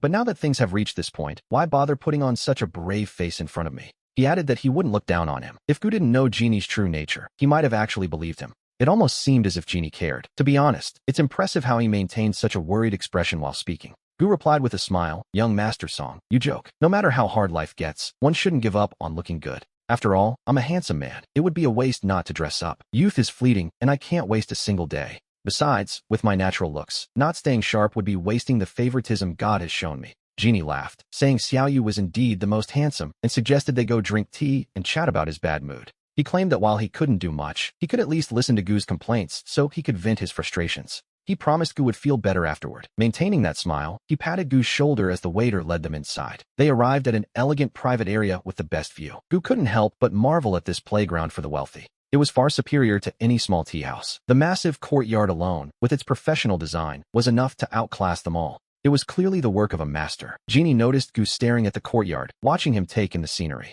We see that Genie assumed Gu was simply lost in memories of his former life as Xiaoyu. "What would you like to drink?" Genie asked. Gu snapped back to the present, his eyes lighting up as he rattled off a long list of drinks. These were all the signature items he had researched online. Genie looked at him, puzzled. "Xiaoyu, you're ordering quite a lot. Can you really finish all of this?" Genie was clearly suspicious, wondering why Gu had suddenly abandoned all sense of social grace. He was acting like someone who had never seen food before, but Gu didn't care to hide it, simply saying he'd take the leftovers home. "Take out? You're packing leftovers?" Genie asked, wondering if Gu was truly that desperate for a meal. "Exactly," Gu replied. He explained that wasting food was a sin, and since he wasn't as wealthy as before, he had to save wherever possible. "Do you have a problem with such a traditional virtue?" Gu asked. Genie opened his mouth, finding he had no way to argue. After a stunned silence, Genie blankly agreed that Gu was right. Gu nodded, noting that he felt the same way. He remarked on how extravagant his past self had been, buying luxury goods he never used. It was a waste of money, not to mention a waste of time and energy. He mused that it would have been better to spend that time on something meaningful. "There are so many people in this world who need help," he said. "I wonder why the old me was so blind to them." He suggested that the money would have been better spent on children in poverty than on luxury items gathering dust at home. "By the way, young Master Song," he added, "you're so kind. I'm sure you've helped many people in need yourself." Now, Genie was an expert at crafting a perfect persona, but actually helping the poor? That was a complete fantasy. He wasn't nearly that kind-hearted. He barely felt he had enough money for himself, let alone for total strangers. And yet, he maintained his sincere smile. "Yes," he lied, "I do occasionally find time to help those in need." He claimed his parents had taught him the importance of sharing, which, naturally, was a very convenient thing to say. Genie assumed that Gu wanted to have a serious discussion about the merits of charity and social responsibility. But then, Gu suddenly shifted the topic. "Since you're so generous to strangers, and we've known each other for so long, since we're such good friends, and I'm facing such hardship as a poor man now, surely young Master Song will help me, right?" Genie was utterly blindsided. He never imagined that someone as prideful as the old Xiaoyu would ever say something like that. Gu leaned in, sighing that Genie couldn't possibly know how bitter and difficult his life had truly become lately. He lamented that he didn't dare sell his clothes or watches, and had to endure his partner's cold face without mentioning money. Gu gripped Genie's hand tightly, giving him no chance to escape, while praising Genie for being the only one kind enough to visit. He claimed Genie was his only hope, noting that for someone so wealthy, a mere 2 or 300,000 was nothing. "You wouldn't be stingy with an old friend, would you? You'll help me, right? After all, we are like brothers." Gu held Genie's hand with earnest desperation, and seeing no immediate reaction, he decided to add one more little detail. He casually mentioned that he hadn't yet reached out to chat with any of their old female friends from the past. That final sentence hit Genie right where it hurt. He was desperate, as no woman he actually liked ever liked him back. While he tried to act like a refined gentleman, many people knew his true nature, making it impossible for him to clear his name. Eventually, his family decided the best strategy was for him to stay quiet and let people's negative impressions fade away. The only reason he had sought Gu out was to accomplish a specific task to impress a certain woman he was pursuing. Xiaoyu, what are you saying? Genie stammered. Given our relationship, how could I ever stand by and watch you suffer? He claimed that the very reason he came to find Gu immediately after returning to the country was to offer his support. He insisted that he had always been soft-hearted, and that seeing even a total stranger in pain was difficult for him to bear. Imagine how I feel seeing you like this, Genie said. Don't worry, even if I don't have much cash on hand right now, I can certainly manage 80 or 100,000. I'll transfer it to you shortly so you can handle your emergencies. He told Gu not to be polite about it, then quickly pivoted, asking what happened after Miss Bai went bankrupt. Gu shrugged, reminding him that his own studies had nothing to do with business, so he was kept in the dark about the details. Gu explained that even if he were told the details, he wouldn't understand. As long as there was food on the table, he was content to remain in the dark. He admitted he had no idea what kept everyone so busy, but since asking led to no clarity, he simply stopped bothering with questions altogether. We learned that while he initially considered a divorce, hearing there were no debts convinced him to simply keep going as they were. When Genie mentioned that Lu Ruyan had gone looking for him, Gu scoffed, noting that she was never exactly a good person to begin with. He explained that no matter how powerless he felt, he refused to look weak in front of her, choosing instead to act devoted to Bai Ningbin just to spite her. In his eyes, Ruyan couldn't compare to Ningbin then, and she certainly couldn't now. To be honest, his loyalty was a matter of pride. He noted that despite their current downfall, Ningbin hadn't mistreated him, which proved to him that she was a person of decent character. Gu believed that trusting someone with a good heart was always better than trusting a bottom feeder, though Genie suggested Ruyan might truly love him now. Genie pointed out that Gu had never truly suffered before, questioning how he could possibly endure this difficult life indefinitely. Surprisingly, Gu felt that his current life wasn't actually that miserable. Back when he had money, his days were filled with endless, exhausting drama. He recalled how his mind used to be cluttered with messy thoughts, and he could only find temporary relief through constant, mindless shopping. Now, things were much quieter, and he felt free to do as he pleased. After all, he wasn't someone who couldn't handle a little hardship. He reminded Genie that he lived simply before university, so he was perfectly satisfied for now, though he did need to figure out how to earn a living. Genie was horrified at the idea of Gu working, wondering aloud what kind of job he could possibly even do.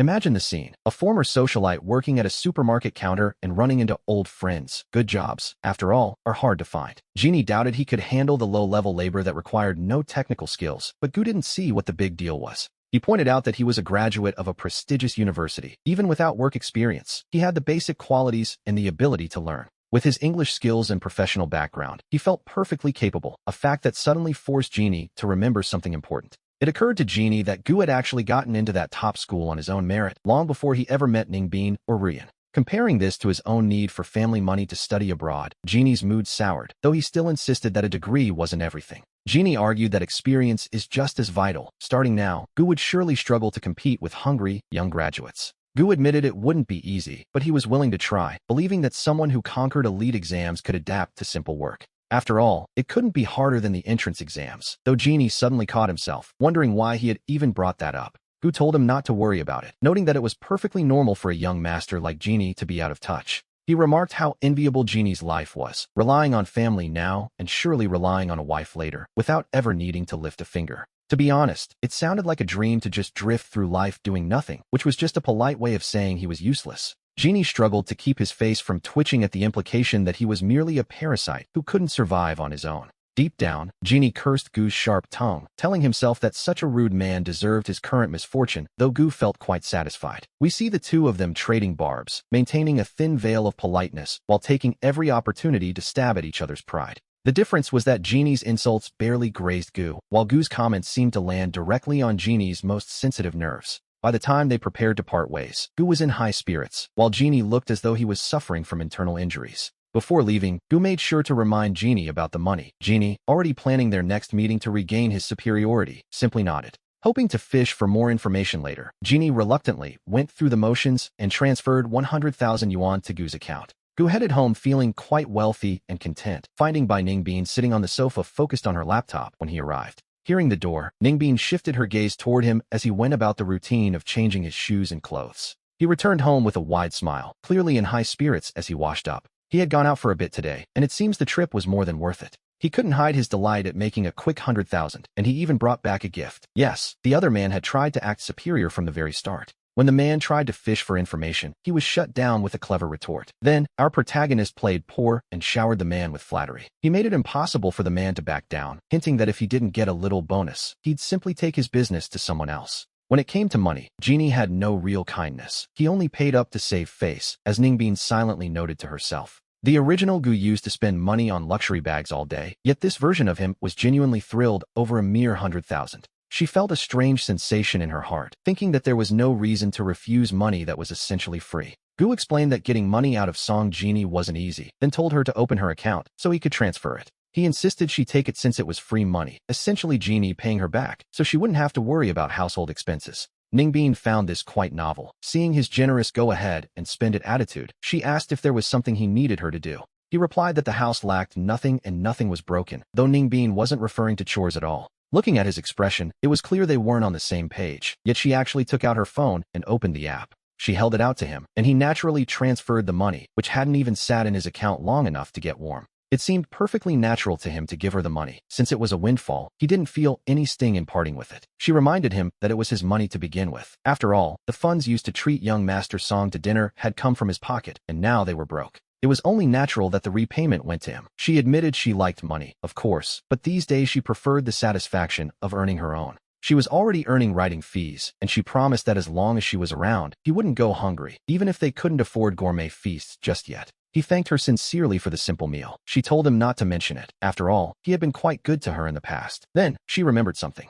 She had brought back some leftovers, all of them untouched. Now, although Bai Ningbing had grown up in luxury, he was never one for mindless waste. Unless a business deal required a display of extravagance, he was surprisingly grounded. Back at home, his 3 meals a day had been perfectly normal. It was just that the person cooking them happened to be a master of the craft. He had certainly eaten leftovers during his school days, but she hadn't expected him to actually agree to it now. She had assumed a lady of the Bai family wouldn't touch such things. Suddenly, a thought occurred to her that made her hesitate. She realized everything she packed was sweet and wondered if that was a problem. He didn't mind, so she went to the door to fetch the containers and opened them up. Inside the containers were indeed various pastries and sweets, and Ningbing naturally picked one up and popped it into his mouth. After swallowing, he offered a calm critique, noting it would have tasted better warm, then asked if she had tried them before. Ningbing glanced at her, slowly pulling out a tissue to wipe his hands as he mentioned that his grandfather used to love these. It seemed the elder master Bai had a sweet tooth, so the young lady would occasionally buy them for him, or perhaps he had shared them with her. She suddenly realized that bringing this up might trigger painful memories for the heiress, and she felt a wave of guilt. "I'm sorry," she whispered.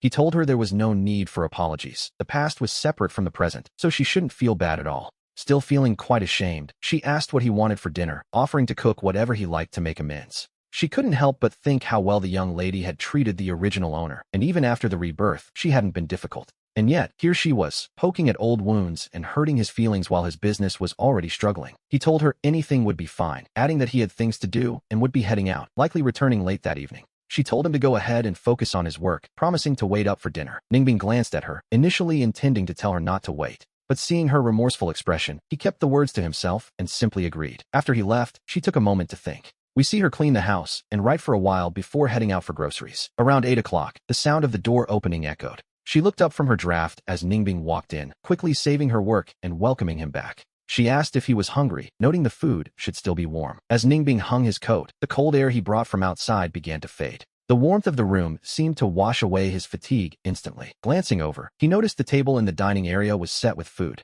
Everything was carefully covered. As he changed his shoes, he noted how late it was and told her he just needed to wash his hands. She insisted she wasn't that hungry. He explained that he might not always make it back, and in the future, he'd let her know so she could eat without him. He told her there was no need to wait. To be honest, she also felt that a man like Ningbing wouldn't have a typical 9-to-5 schedule. If he didn't come home, she felt she could actually relax a bit more, as cooking for herself was a much simpler affair. Driven by a lingering sense of guilt, she prepared a truly lavish dinner, even going so far as to steam fresh buns by hand. There was quite a variety: delicate flour rolls, sweet-centered buns, cornmeal cakes, and even purple sweet potato swirls. They looked adorable, the kind of bite-sized treats one could finish in 2 mouthfuls, and Ningbing immediately reached for a flour roll. He finished it in seconds and noted that the flavor was excellent, which prompted her to ask eagerly if the buns were to his liking. She explained that she had spent 3 or 4 days researching the perfect steaming technique to find the exact ratio and timing. The result was the soft texture they saw now. She admitted her favorites were the flour rolls, and her friends loved them too. She began to mention how she'd make them when she was bored, but then she suddenly froze. In her excitement, she had almost said too much. Ningbing remarked that her skill was impressive, assuming she meant friends from university, and she quickly agreed with a nervous nod.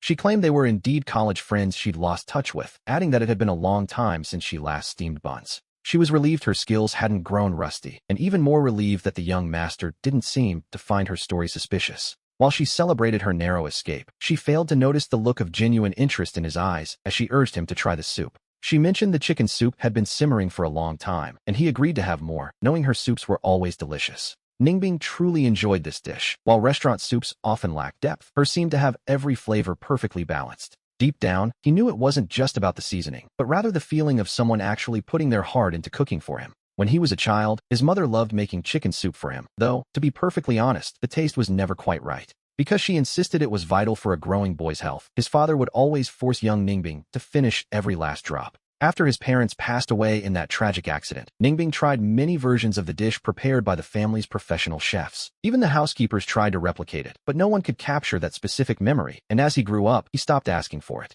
His preference for the soup was eventually forgotten by everyone, yet here we see him finding a strange comfort in this meal. He realized his current patience with her likely stemmed from the rare, genuine warmth she occasionally showed through her cooking. In that moment, she reminded him of his own mother. She noticed Ningbing staring and asked if there was something on her face. She wondered if he realized that staring so intently at someone could create quite a bit of pressure. Or perhaps he had sensed something was wrong again, but he simply noted she seemed to have dark circles under her eyes. Startled, she rushed to the mirror and spent a long time examining her reflection, convinced she could see faint traces of exhaustion. The mere thought of developing dark circles made her shudder, even though Ningbing had only mentioned it in passing. He hadn't expected such a dramatic reaction. After waiting a while for her to return, he asked if she was finished eating. She emerged sheepishly, admitting that staying up late recently to work on her novel might have finally caught up with her. He told her a few dark circles didn't matter because she was still quite handsome, a compliment that caught her completely off guard. A soft blush crept across her cheeks at his words, and after finishing the meal, she quickly rose to clear the table. Ningbing stopped her, offering to handle the dishes himself, but she insisted she could manage it perfectly well. She took the dishes from his hands and began walking quickly toward the kitchen to hide her lingering embarrassment.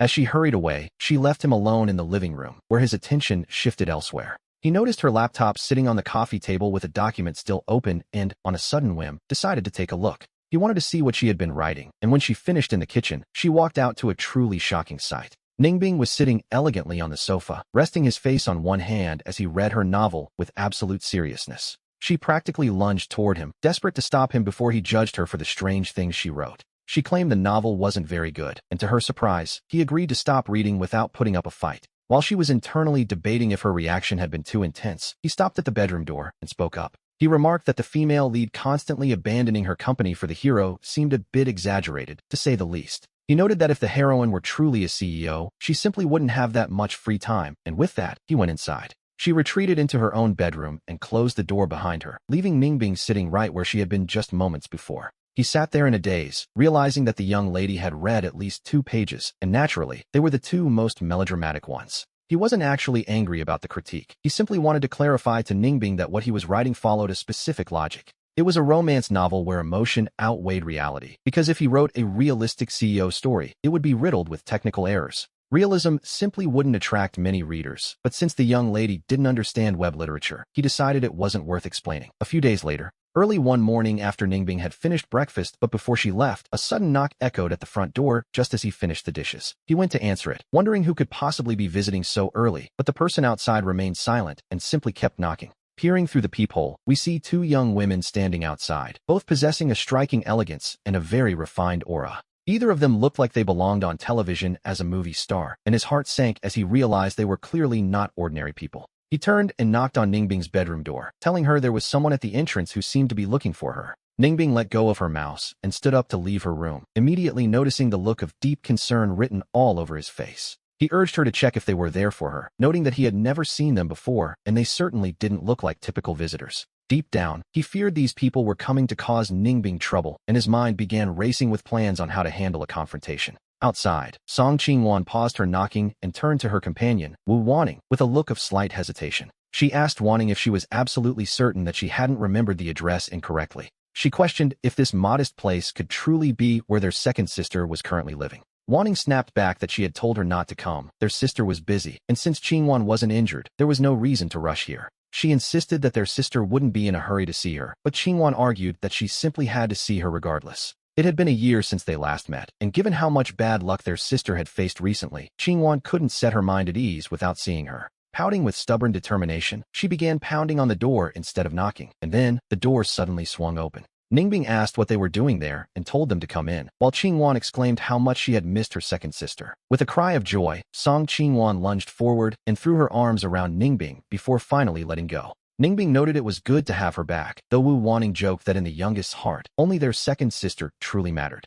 Wanning teased that the rest of them were just extras as they entered, while Gu Xiaoyu watched from behind, completely stunned by the visitors. He wondered if these were two of the young lady's close friends, just as Song Qingwan happily made her way inside. She turned her head and suddenly collided with Xiaoyu's confused face, causing her to stop and point at him in total bewilderment. She demanded to know why there was a man there, realizing he was Xiaoyu and questioning his presence, to which he simply wondered why he shouldn't be. Shocked, she asked if Ningbing was actually living with him despite not being divorced, and Ningbing dryly asked if they should sleep on the street instead. Wanning told her to stop talking so much, noting there was nothing strange about Xiaoyu and their sister living together since they were still married. She suggested they sit down, and while Qingwan couldn't force a smile for Xiaoyu, she decided to simply pretend he wasn't there. She sat on the sofa while Wanning gave Xiaoyu a polite nod before joining her. After all, guests had arrived and manners were required. Xiaoyu went to the dining area to pour some tea, and when he returned, he saw the three women seated together on the sofa. Aside from Ningbing, the other two were staring at her in a silence so awkward it made him want to vanish immediately.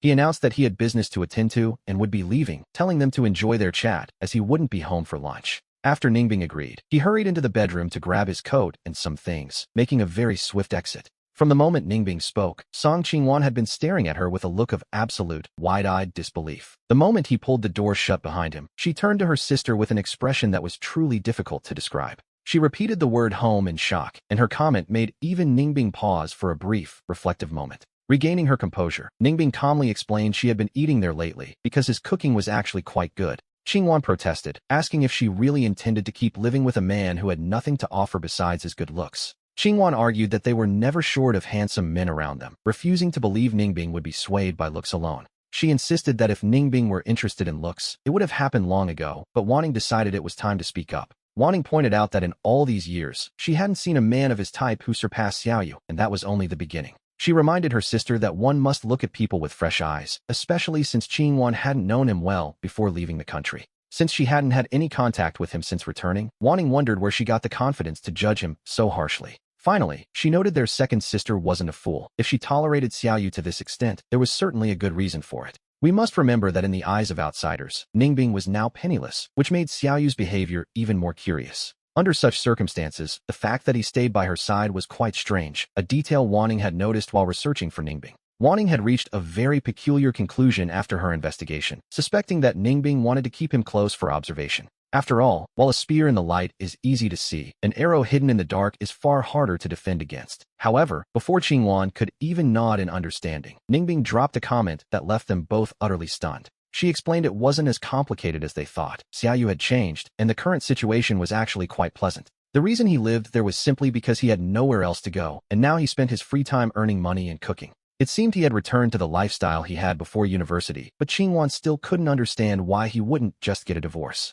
She argued that his personal growth had nothing to do with the marriage, questioning why he absolutely had to stay by Ningbing's side. Ningbing told her she didn't need to know the details, asking them only to be polite to him since he wasn't as bad as they imagined. Qingwan wanted to press further, but Wanning interrupted, noting that their second sister clearly had her own plans. There was no need for them to worry, since Xiaoyu wasn't the person they thought he was. They would simply treat him with respect. Wanning then turned to the youngest, Xiaowu, teasingly telling her that while she knew she was close to Ningbing, she shouldn't be so dramatic. She suggested that perhaps she should stop hovering and let things unfold naturally, though we know that is easier said than done. Wanning teased her, asking if she could stop getting so worked up over their second sister and quit acting like Xiaowu. She warned that her brain might stop working, but Xiaowu protested, insisting she was nothing like that little fool Xiaolu. It seemed they had reached their limit. Previously, they had forbidden Xiaolu from looking for Ningbing at the banquet. Yet she couldn't help herself and ran there anyway, nearly causing a great deal of trouble for their sister. Wanning noted they were two of a kind, though Xiaowu quickly denied it with a huff of indignation. She argued that she had only just returned and didn't understand the situation, especially since Wanning only told her half-truths. It was enough to drive her mad, despite her supposed patience. Qingwan glared at Wanning, who only responded with a soft, amused chuckle. Moving on from the bickering, Wanning asked if Xiaowu planned to join the Song Corporation now that she was back. Xiaowu admitted she had no desire to go, but her father was insisting, and as we know, she had zero interest in the car industry. It was utterly exhausting for her. She lacked interest, yet she was cursed with an undeniable natural talent for the work. Back in high school, she had already helped her father identify flaws in new car designs, so he wasn't about to let her go. He likely felt blessed to have a daughter who seemed born to serve the family business. A stroke of luck, really. He probably laughed in his sleep thinking about it, while Xiaowu begged for mercy, regretting how she had been outsmarted by the old man.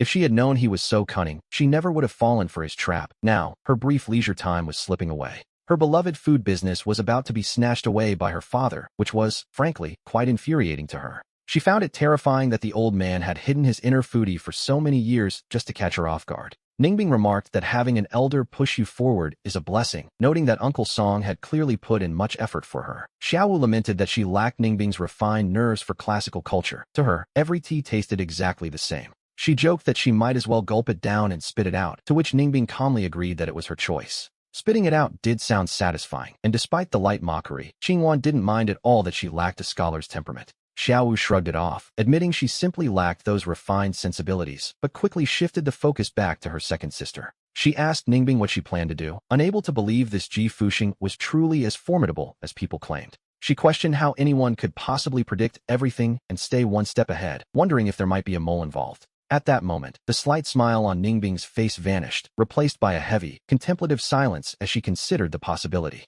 She admitted she wasn't sure where the leak was, especially since her plans were leaked even when she told absolutely no one. If it were just a simple traitor, it wouldn't explain how he knew everything. As she spoke, the others listened with rapt attention. Qingwan and Wanning leaned in, with Wanning offering to conduct a thorough sweep of Ningbing's personal belongings for hidden bugs. She suggested there might be advanced surveillance tech she had missed, but Ningbing shook her head, doubting that was the case. Ningbing explained that she had even tried moving to new locations and changing her entire wardrobe, yet the situation remained unchanged. Xiaowu wondered if the man possessed some sort of supernatural power, asking if even their eldest sisters were powerless against him. Ningbing revealed they had once joined forces to take him down, but every strategy they employed seemed to fail miserably. Whether it was a carefully laid trap or a direct confrontation, he somehow managed to evade every single one of their moves. Somehow, he had managed to form a connection with the Wen family, and eventually, Old Master Wen himself stepped in to mediate. The Old Master had even issued a warning to them, leaving Xiaowu in utter disbelief that such a high-ranking figure would interfere. She couldn't understand why he would bother with the trivial squabbles of the younger generation, finding this man Ji's tactics truly repulsive.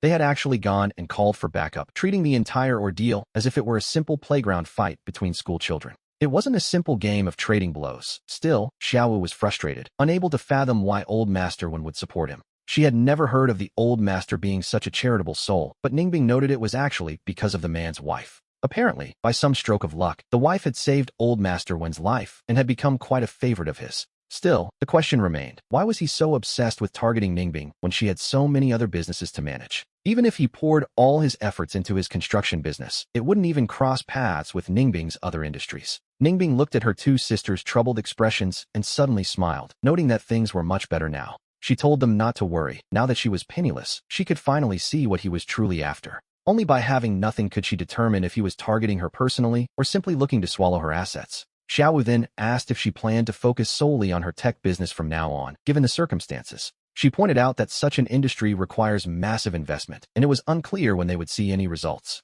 Ningbing explained that tech is the industry of the future, and she had been planning this shift for a long time. She had wanted to restructure and upgrade her businesses, but she was always held back by the parasitic Bai family. Now that she was free of that burden, she felt lighter, which, in a way, was a positive turn of events. Her sisters agreed it was a relief to drop that baggage, even if the financial losses were undeniably real. Xiaowu vowed that once she took over the family business, she would help target him, refusing to believe he was invincible. She doubted he could predict every single plan, but her sister told her not to cause unnecessary trouble. Learning the ropes of the business would take time, and by then, Ningbing would likely be back on her feet. She advised Xiaowu to stick to her own affairs, as Ningbing was far more calculated and wasn't in any rush. Besides, they were all there to help. After working for so many years, a little rest was actually quite welcome. Xiaowu couldn't understand why she wasn't more anxious, but the others realized Ningbing never really lost her cool. It was true, no one had ever seen her panic. Xiaowu finally relented, promising to be there the moment she was needed. The three of them chatted a bit longer before heading out together. Later that afternoon, the house was finally empty.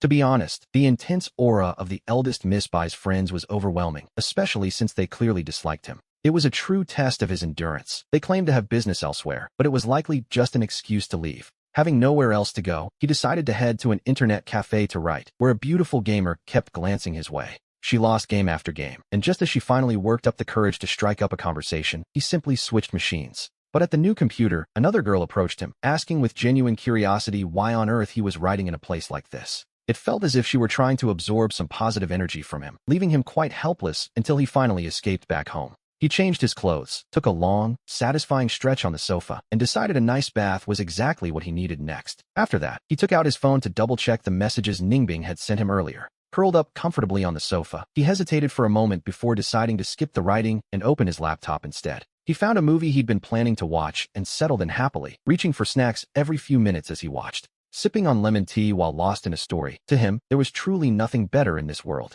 Imagine the scene, a man with no worries, freshly showered, hair blown dry, enjoying snacks and a good drama all at once. Since arriving in this world, this was the first time he felt truly relaxed, but then, the movie reached its climax. He was staring at the screen with such intensity that he completely forgot where he was. And then, just as the door in the movie swung open, at that exact moment, a very real and discordant sound of a door opening echoed through the room. Talk about bad timing. Didn't you eat lunch? Ningbing's voice suddenly drifted from the doorway, making him jump so hard he nearly left his skin. His potato chips tumbled onto his lap as he looked up to find Ningbing standing there, her brow furrowed in disapproval. Ningbing stood tall, her head tilted slightly as she stared him down, or rather, she was staring at something else entirely. Her gaze was fixed on his now empty hand. In her eyes, the man just a few steps away looked utterly dazed. He looked like a startled little animal frozen in place. Honestly, a bit like a hamster caught in the act.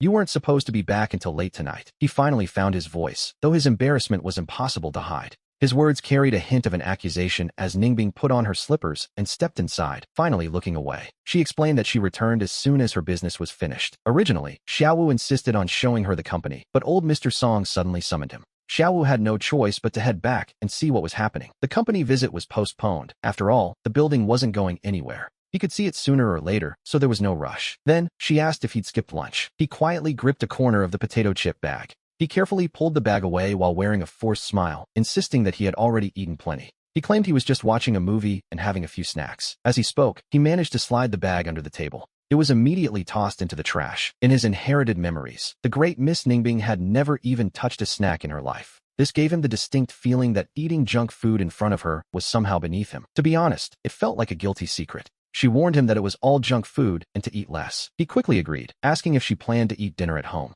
Hearing him use the word home so naturally caused a flicker in Ningbing's eyes. He, meanwhile, was already mourning his plans. He had already decided which takeout to order, but now he'd have to cook. The movie was over, and his relaxing bath felt like a distant memory. He had been so happy just moments ago. Truly, the great joys and sorrows of life always seem to arrive when we least expect them. She noticed his sudden shift and asked what was wrong, as he hadn't asked her what she wanted to eat like he usually did. As Ningbing poured some water, she glanced back and found his expression looking strangely pitiful. He quickly stammered that it was nothing. When asked what she wanted, she left it up to him. He decided on meatball soup, thinking it was a safe and comforting choice. He still had plenty of soybean dregs from the morning's soy milk. He had planned to fry the meatballs tonight for tomorrow's breakfast. Since she was back, he decided to just finish the dish early. She nodded and headed off to work, leaving him to his kitchen duties. Once Ningbing was back in her room, his gaze drifted to the computer screen. It was then that a sudden, horrifying realization struck him. In his frantic rush to hide the snacks, he had completely forgotten that he hadn't even brushed his hair. Talk about a lapse in grooming.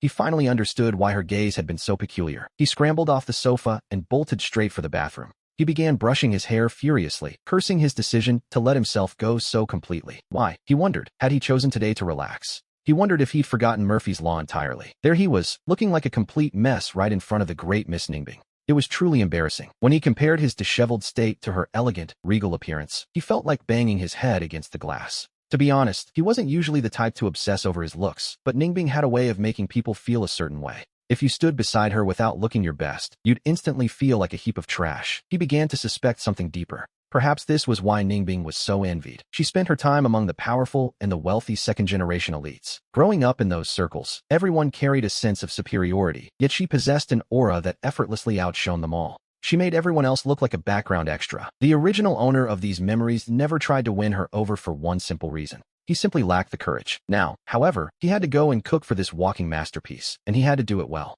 He would need to summon every ounce of his bravery to ignore her overwhelming charm while they shared a meal face to face. Frying meatballs always leaves one smelling of oil and smoke. With a serious expression, he focused on the pan, his hands moving with practiced speed. He squeezed out the meatballs one by one, and soon, a rich, savory aroma began to drift through the entire house. An hour later, Ningbing emerged from her room. The moment she opened the door, she was greeted by the scent of something golden and fried. Following the faint sounds coming from the kitchen, she found him there, looking remarkably focused on his task. We see him working with impressive skill, even humming a little nameless tune under his breath as he moved. He seemed completely lost in his own world. One by one, the golden brown meatballs were scooped out, each one a perfect little creation. There was a whole line of them waiting their turn for the hot oil. He whispered to them that they were lovely and would surely taste delicious. He promised to turn them into a wonderful soup, ensuring their hard work in the kitchen wouldn't go to waste. Yes, he was talking to the food. Ningbing found it fascinating. He was the only person she'd ever met who could make cooking seem like such an entertaining performance.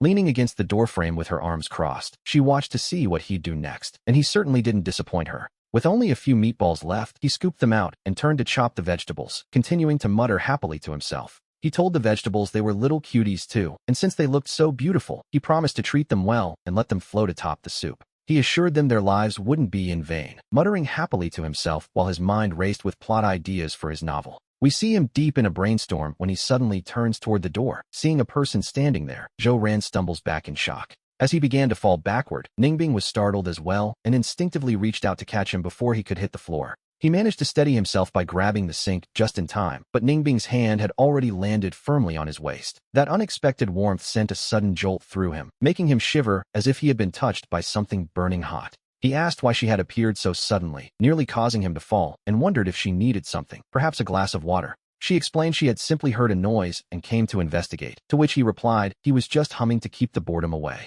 When she noticed the meatballs were finished, he reflexively offered her one, though Ningbing hesitated for a fraction of a second. He quickly corrected himself, noting that while they smelled delicious, fried food wasn't exactly healthy, so she should probably wait if she wasn't hungry. Even if Ningbing wasn't an expert on nutrition, she knew that calling a simple meatball unhealthy was a bit of an exaggeration. She took a step closer and asked how he usually ate them, which left him momentarily dazed and confused. Realizing that Ningbing actually intended to try one, he subconsciously held out the chopsticks he had been using toward her. Ningbing took the chopsticks, but paused the moment she realized they had already been used. He asked her what was wrong. She said it was nothing and handed them back. Then, while he watched in total confusion, she simply reached out and picked one up with her fingers. He stood there completely frozen. To be honest, he never expected a refined young lady like her to eat with her hands. The fresh meatball was still steaming, and as she bit into it, the rich flavors of bean and savory oil filled her mouth. The heat was intense enough to make her wince, but she had to admit, it was truly delicious. They were standing quite close, and after finishing the snack, Ningbing stepped back just a little to give him some space.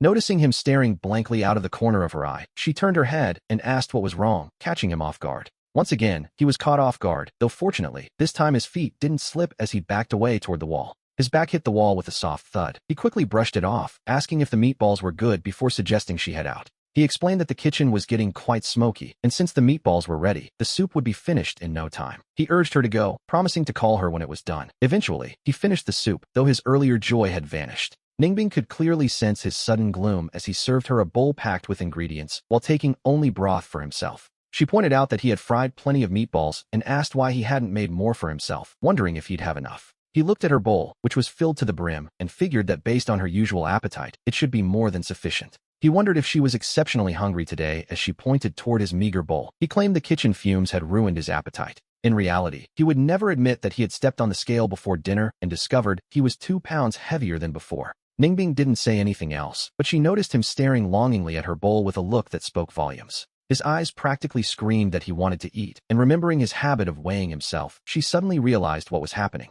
She remarked that he had eaten too many snacks today, stating it as a cold fact rather than a question. He felt as if a knife had been plunged into his chest. He tried to deny it, but Ningbing simply gave him a knowing look. Fine, he had indulged a bit, just a bowl of jelly, a box of cookies, a small bag of popcorn, and half a bag of chips. When listed out like that, it did seem like a lot. To be honest, he was struggling to justify the math of his snacks. Still, he told himself those snacks couldn't possibly weigh 2 pounds. She advised him to eat fewer additives and eat better meals. She even told him that if he wanted to eat out, she would find a way to handle the money. He never expected such words from Ningbing. The small spark of annoyance he felt was instantly extinguished by her kindness. Her face remained calm and indifferent, yet her concern was genuine. Deep down, he realized the young lady was actually quite wonderful. Accepting her well-intentioned advice, he simply nodded and promised he would try his best from now on. After finishing dinner and the dishes, he returned to his daily routine of writing. To his surprise, Ningbing didn't ignore him this time. Instead, she stepped out of her bedroom and sat down right beside him. She told him she had already spoken with her sisters today.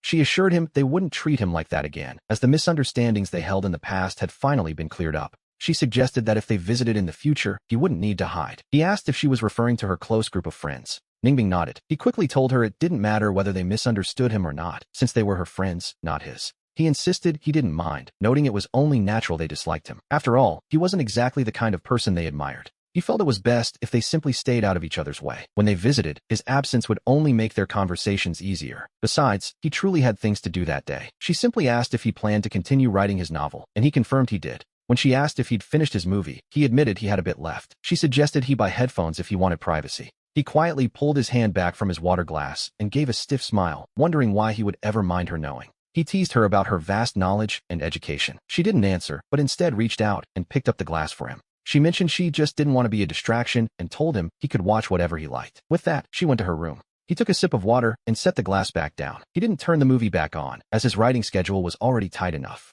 Over the next few days, Ningbing remained busy, leaving early and returning late. Their daily routine was reduced to morning and evening meals. They spent their days focused on their own work. Then, one afternoon, Ningbing returned early while he was in the middle of writing. Hearing the door, he didn't even look up, habitually calling out a greeting. But then, a very familiar young voice reached his ears. The voice was filled with a shock and disgust that wasn't hidden at all. The boy demanded to know why he was still there and not divorced. The one asking about the divorce was the child of Ningbing's cousin. It was a blunt question, to be sure. Tragically, Ningbing's cousin and his wife had passed away in an accident. Since they were the people closest to her, she took action. Ningbing had adopted the child, a boy named Baze. Now 8 years old, he looked down on the man with utter contempt. It wasn't exactly that the young boy had a personal grudge against him, but rather that the original man never had much patience for children. From the moment the boy entered his life, he hadn't offered him a single smile, which was one thing, but his negligence went much further. While rushing off to meet his fair-weather friends, he had carelessly ordered a meal for the boy without paying any attention to the details. He had ordered incredibly spicy food that the child couldn't eat, leaving little Baze sick for days, which prompted Ningbing to take action.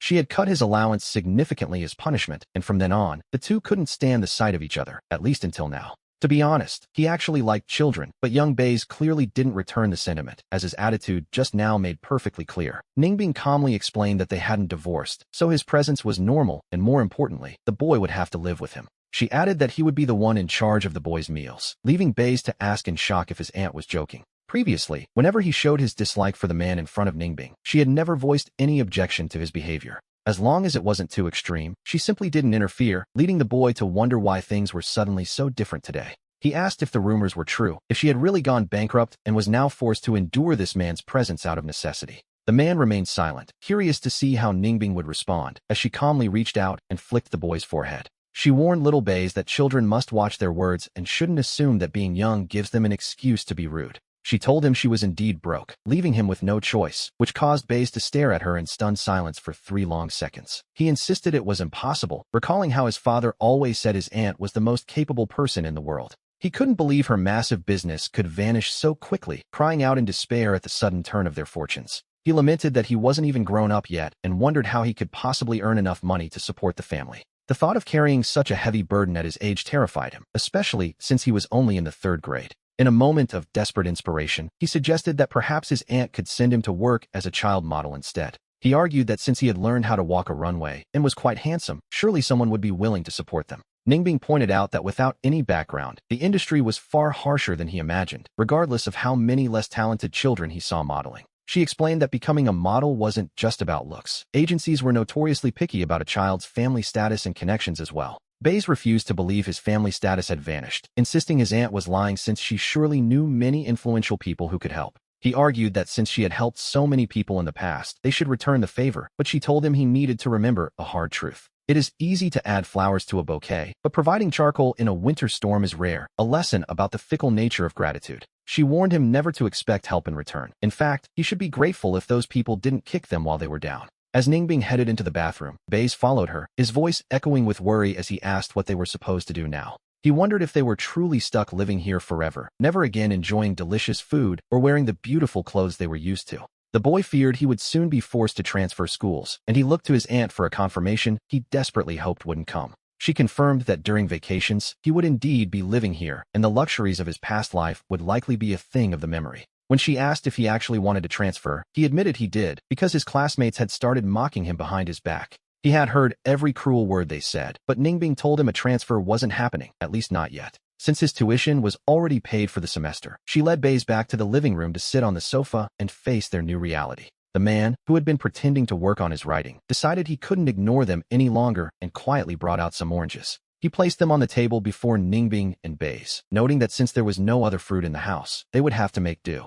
Baze complained again about the hateful things people were saying, but Ningbing explained that being mocked is quite normal when one lacks power. She told him that even if he became successful and held a high position in the future, people would still find reasons to gossip or laugh. In fact, the scrutiny would only get worse. However, she noted that if he became strong enough, people would at least learn to hide it. They wouldn't dare say it to his face, she added, while the man peeled an orange for Baze and reminded him he hadn't greeted his host yet. As Baze reached for the fruit, he glanced toward the man, finally processing his aunt's words about manners and their current situation. As the man turned his head to look back at him, he paused for a moment, hesitating before finally asking Ningbing for clarification. He wondered what he should actually call the boy, suggesting Xiaoyu instead, a name the boy accepted with a simple, "Fine, Xiaoyu it is." Our host then asked if the boy was officially on break, wondering what he'd like to eat so he could prepare a proper meal. Xiaoyu looked at him with a dazed expression, asking why he hadn't cooked before if he actually knew how to do it. It was a sharp question, to be honest, and the man simply explained that they used to have a professional chef at home.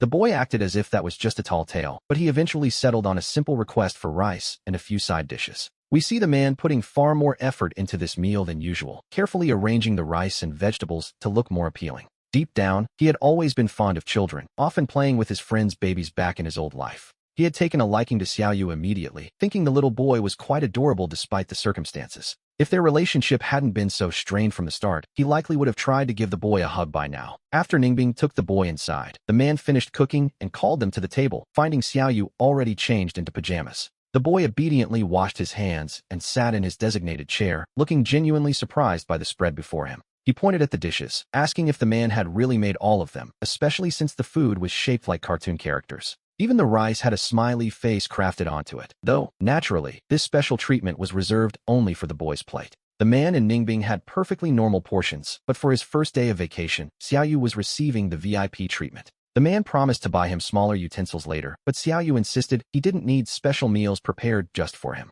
He argued that he wasn't a little kid anymore and that the food he ate at school was perfectly ordinary. The boy proudly declared he was already in the 3rd grade, but the man just smiled, noting that he'd still be a kid even in college. He reminded Xiaoyu that the cook decides the menu, and the boy only had the right to choose whether to eat or not. He jokingly threatened that if the boy refused to eat, the next meal would be his least favorite dish, and since money was tight, there were no other options. The boy realized that without pocket money to buy snacks, he'd just go hungry, muttering that the man was truly something else. Our host reminded him how to respond to kindness, and Xiaoyu pouted slightly before obediently whispering a small thank you. The man couldn't resist patting the boy's head, telling him he was welcome and noting how much children actually enjoy such gestures. He found the boy's tsundere act quite adorable, though Ningbing insisted he shouldn't bother making special meals for him anymore. She argued that children of the Bai family weren't meant to be pampered, and Xiaoyu nodded quickly, trying to look the part. The boy tried to protect his head while agreeing he wasn't spoiled, but the man felt that being resilient was the boy's business. An adult choosing to spoil a child is the adult's business, after all, and he doubted Xiaoyu could truly resist this level of affection.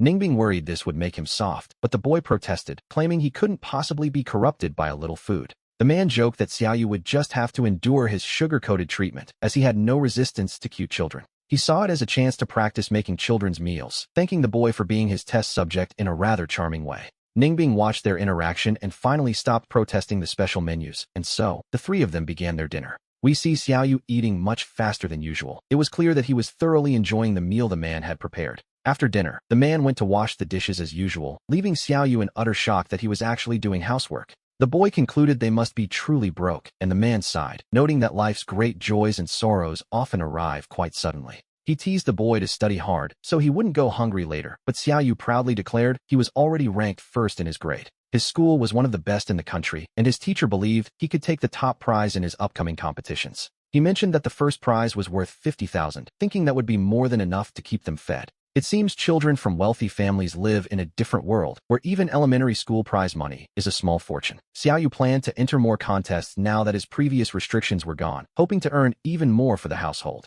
He calculated that 4 competitions might bring in 200,000, which would solve their money problems, or so he thought. He realized he simply didn't have enough time. If he wanted to maintain his grades, he could only participate in 3 competitions. That would only bring in 150,000, which he worried wasn't even enough for food, a thought that left the man speechless. Our host wondered if the boy knew how many people never even see a monthly income of 10,000, making that prize money quite a lot. Xiaoyu countered that it would barely buy 2 watches, reminding him of the fortune spent on shark fin soup in their previous life. The boy argued that other people's low incomes had nothing to do with them, asking if they were really expected to live like that. It's truly remarkable how a lack of money can transform a big spender into someone so acutely aware of every cent. To think he now considers such a sum to be not much after being broke for so little time. He's certainly learning to adapt to his surroundings. When you have money, you spend it. When you don't, you cut back. It's a simple logic that even a child can understand. Even if he actually earned that money, they couldn't spend it all on food, as their overall standard of living had naturally dropped.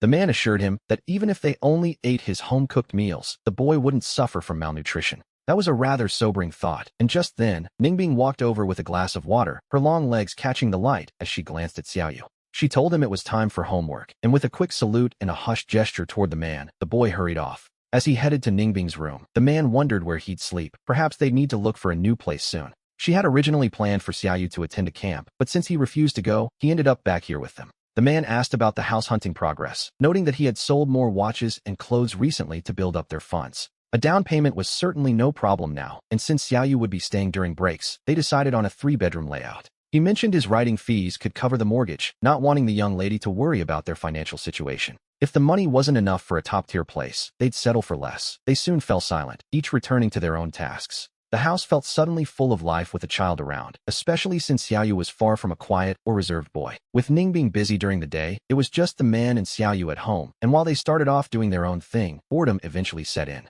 Even Xiaoyu would occasionally come out to chat with the man. After all, despite being quite mature, he was still just a child. He simply couldn't suppress his natural curiosity, especially after realizing the man had truly changed and was treating him quite well. Xiaoyu wasn't as cold as he had been at the start, even going so far as to ask why the man didn't just divorce his aunt. He noted that his aunt was truly out of money, and while he found it strange, the reality of their poverty was undeniable. The boy pointed out that if he stayed with her, she wouldn't be able to give him large sums of money to spend like before. The man countered that since she had been so generous in the past, it was only right that he stay to help her through these hard times. He asked if the boy really wanted him to leave Ningbing now, which would effectively make him a villain in this story. If he left, she would be all alone with the boy, with no one even left to cook their meals, though Xiaoyu insisted that wasn't the point. The boy claimed he wouldn't starve, admitting that while he didn't understand what had happened to the man, things seemed different now. He confessed that he hadn't always liked him. In fact, he used to find the man quite loathsome. To the boy, it had seemed like the man knew nothing about the world other than how to buy things. It was as if his aunt hadn't married a husband, but rather an automatic credit card machine, which was fine when she was wealthy.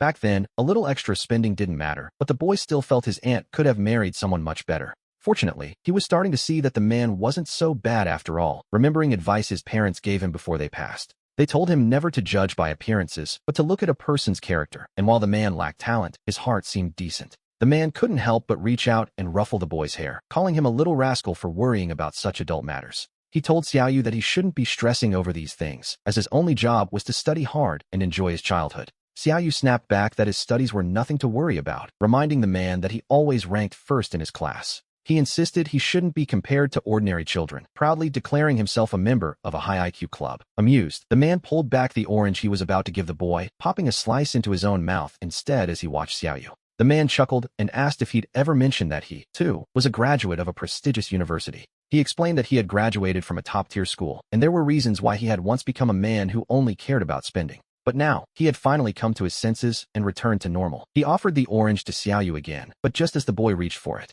he pulled it back, leaving Xiaoyu grabbing at thin air. After a playful glare from the boy, he finally handed it over for real. He suggested making wontons for lunch, and since the boy was hungry, Xiaoyu told him to make a large portion. He promised to keep the young master well fed, saved his files, and stood up to head toward the kitchen. As we watch Xiaoyu follow him with his eyes, we see a look of deep attachment that the boy doesn't even realize he's showing. Since his parents passed away, he hadn't experienced a life that felt this warm and grounded in reality. In Ningbing's villa, though he lacked for nothing and his aunt was kind, it never truly felt like a home. His heart had never been truly at peace, but now, the man's daily care felt completely natural and sincere. Chatting with the man felt like talking to real family, where he could say anything. Once again, he felt like he belonged somewhere. He began to understand why his aunt wasn't as cold to this man as before, and Ningbing could feel the change too. Ningbing was becoming more comfortable around him, and when she asked how things were at home, Xiaoyu would usually share his thoughts. The boy would mention he was quite happy. During dinner that evening, the man suddenly proposed a plan for his upcoming free time.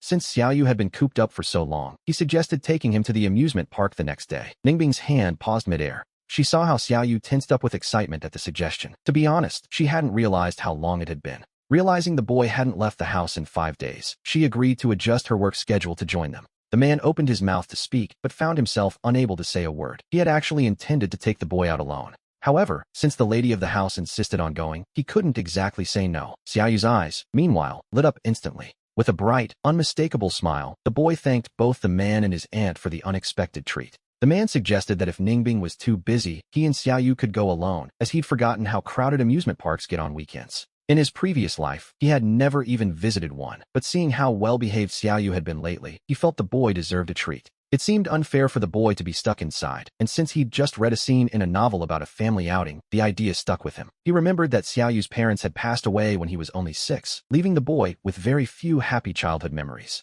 Knowing Ningbing wasn't the type to suggest such outings, he simply couldn't stop himself from looking out for the little guy. On the following day, Xiaoyu woke up incredibly early. After opening his eyes, he glanced toward the window to check the light. The sun hadn't fully risen yet, and when he checked his little alarm clock, he saw it wasn't even 6 in the morning. Ningbing usually woke up at 6 and would call for him then, so he lay perfectly still, afraid of waking her up too early. Living here was quite different from the villa. For the first time, he felt a genuine sense of closeness with his aunt. While he had always been fond of Ningbing, there had always been a certain distance between them until they moved into this house. The life they were living now occasionally gave him the beautiful illusion that he was back with his own mother and father. It was an illusion he cherished deeply. "Are you awake?" Ningbing asked, causing the boy to jump slightly as he turned to look at her. She was already sitting up and watching him. Though her expression remained neutral, the fact that she had just woken up changed things. She carried a trace of morning drowsiness, which made her look much softer and more approachable than she did during the day. Xiaoyu scrambled out of bed and began pulling on his clothes. Ningbing, true to her nature, didn't offer to help him at all. In the Bai family, children are taught to be independent from a very young age. Together, they quietly stepped out of the bedroom. The two of them instinctively lightened their footsteps as they headed to the bathroom to wash up for the day. Looking into the mirror above the sink, we see two very similar, beautiful faces side by side, vigorously brushing their teeth. The man asked if he should go wake Xiaoyu, but Ningbing told him it wasn't necessary, as she usually handles the morning routine herself. After he finishes cooking, they typically return to their own rooms to focus on their own tasks for a while. He remarked that cooking must be exhausting for her, and to be honest, they weren't exactly at the point of being unable to afford a meal. Xiaoyu didn't need to cook every single day, as that was simply her life. Meanwhile, as Bai Ji stood there with a thoughtful expression, he gently grabbed her by the back of her collar and steered her back to the bedroom to study, just as the man opened his door. The man patted over and pulled back all the curtains, a smile spreading across his face as he saw the clear, sunny sky outside. He took a long stretch. Since the ingredients were usually prepared the night before, breakfast would only take about half an hour to finish. Out of habit, he called the other two to join him for breakfast before they prepared to head out, though a question soon arose. Bai Ji looked at the small backpack she was wearing and then at the large one on the man's back, wondering why they needed them.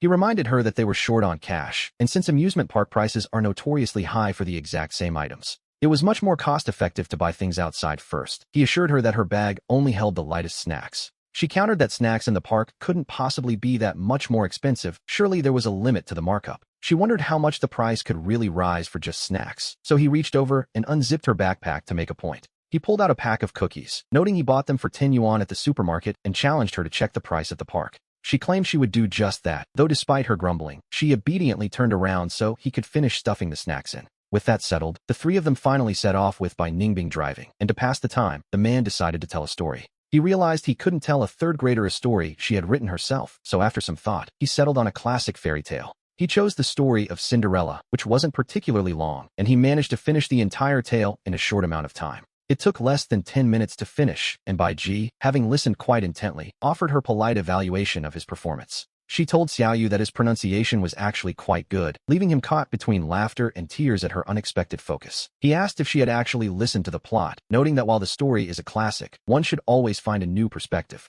She agreed with his sentiment, but admitted that she had already spent a great deal of time thinking about that particular story. She explained there wasn't much left to ponder, as all the girls in her class were simply moved by the romance between Cinderella and the prince. However, under Xiaoyu's guidance, she had already realized that even as a Cinderella, the girl was still the daughter of a count. She was still a match for a prince, so in her eyes, it was just a story of a well-matched couple overcoming a few setbacks. It was a happy ending for two equals, which made the man chuckle as he asked what she would do if she were in Cinderella's shoes. Living in a household like that, he wondered if she would kindly endure her stepmother's torment or find another way out. Would she try to complain to her father or launch her own counterattack? She immediately noted that complaining to the father would never work. If the father had truly cared for her, Cinderella wouldn't have been mistreated for so long. Fighting back directly wasn't an option either. She reasoned that if one's rebellion was too obvious, it would only lead to more trouble. It might even ruin her marriage prospects, so she concluded the only choice was to endure, a surprisingly clear-headed take for such a young girl.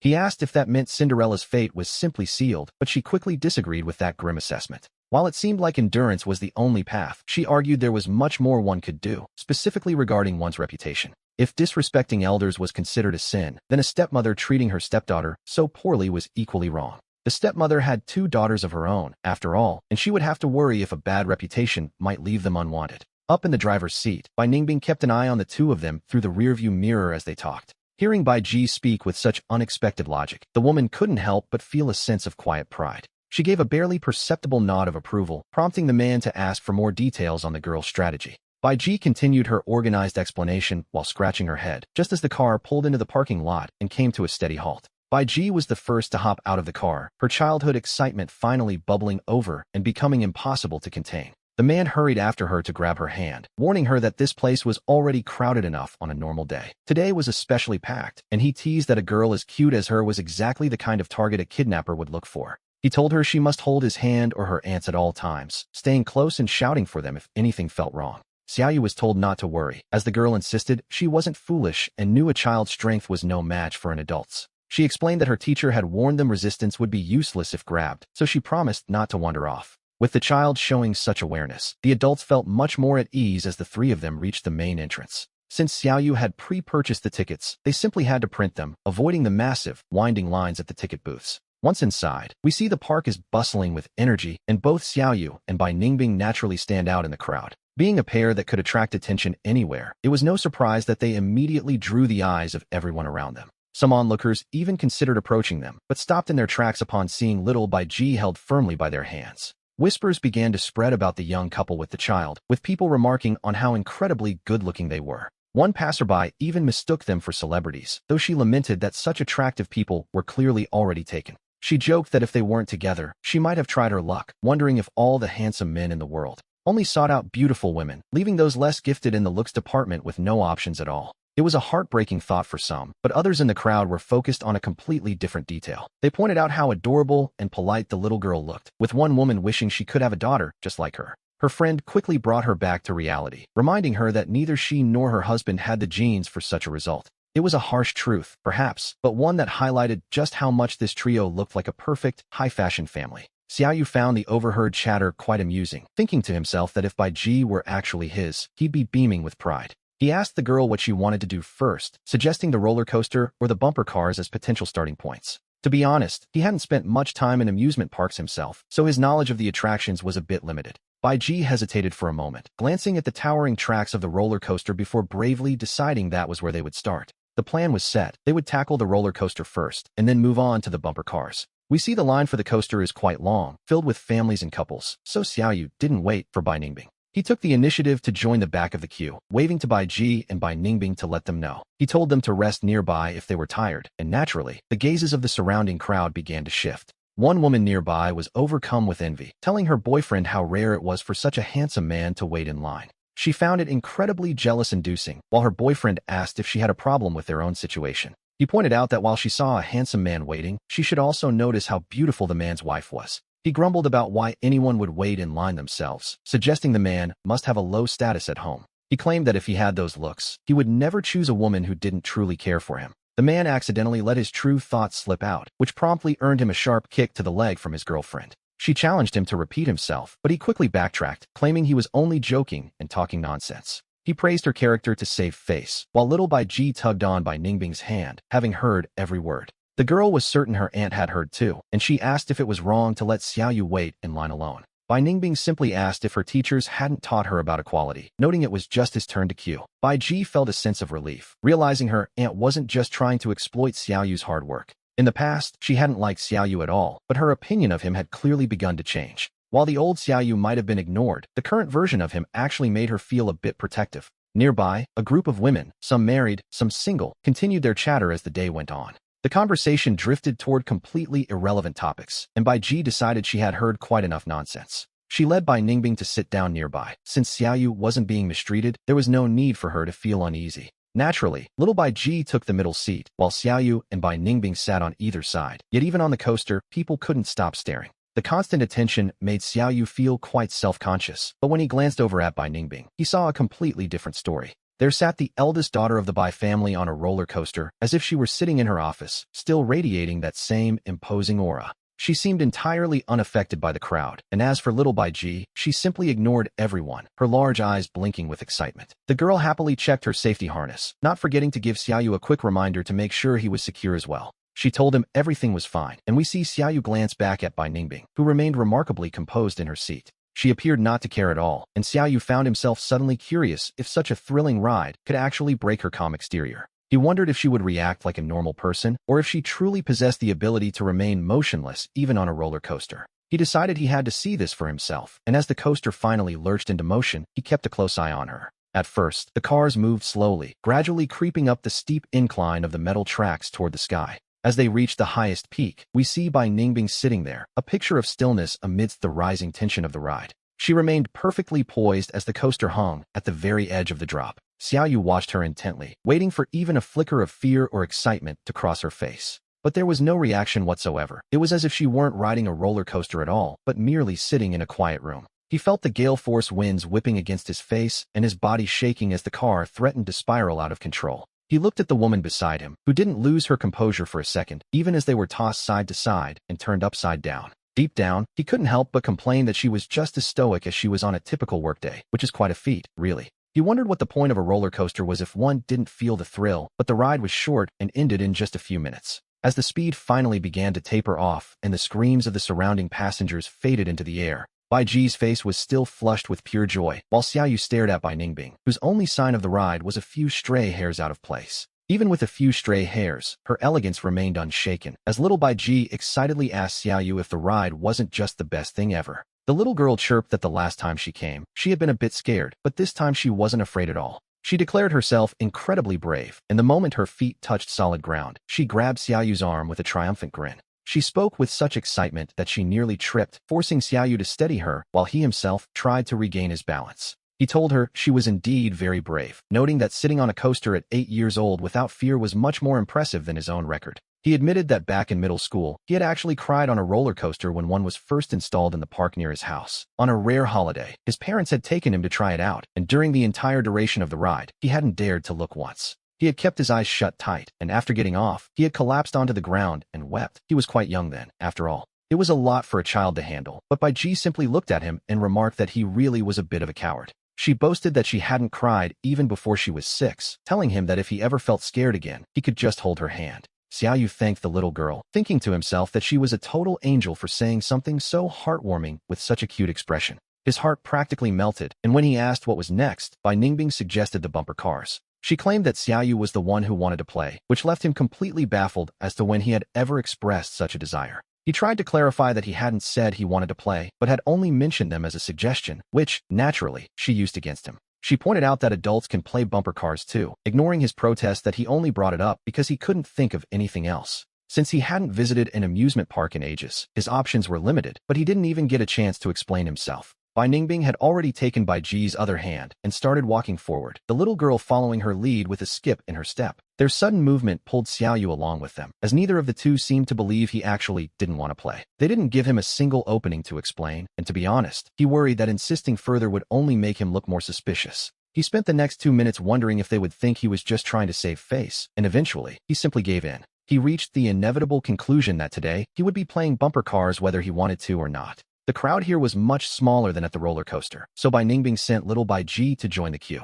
As the little guy stood in line, he drew a flurry of admiring glances, including those of a young girl nearby who was crying uncontrollably. Her father was trying his best to soothe her, but he couldn't stop the tears, at least, not until she spotted Baiji. Her crying ceased instantly as she wiggled out of her father's arms and shuffled over to Baiji's side under the watchful eyes of the crowd. Without a hint of shyness, the little girl grabbed Baiji's hand, blinked her big eyes, and spoke in the most adorable voice. She asked if they could play together. She looked to be about 5 years old, barely reaching Baiji's shoulder. Baiji told her to be good and stop crying, reminding her that they were both there to enjoy the bumper cars anyway. He promised they could play together since there were plenty of cars, and she happily agreed to the plan. She immediately turned to her parents, declaring that she wanted to play with the big brother because she liked him so much. Her father agreed to wait in line for them, while Xiaoyu watched the little girl chatter away to Baiji without stopping. Baiji kept a gentle, comforting smile on his face, nodding or responding occasionally to keep the conversation going. The two children seem to be having a wonderful time, and we can't help but wonder what he'll be like when he grows up.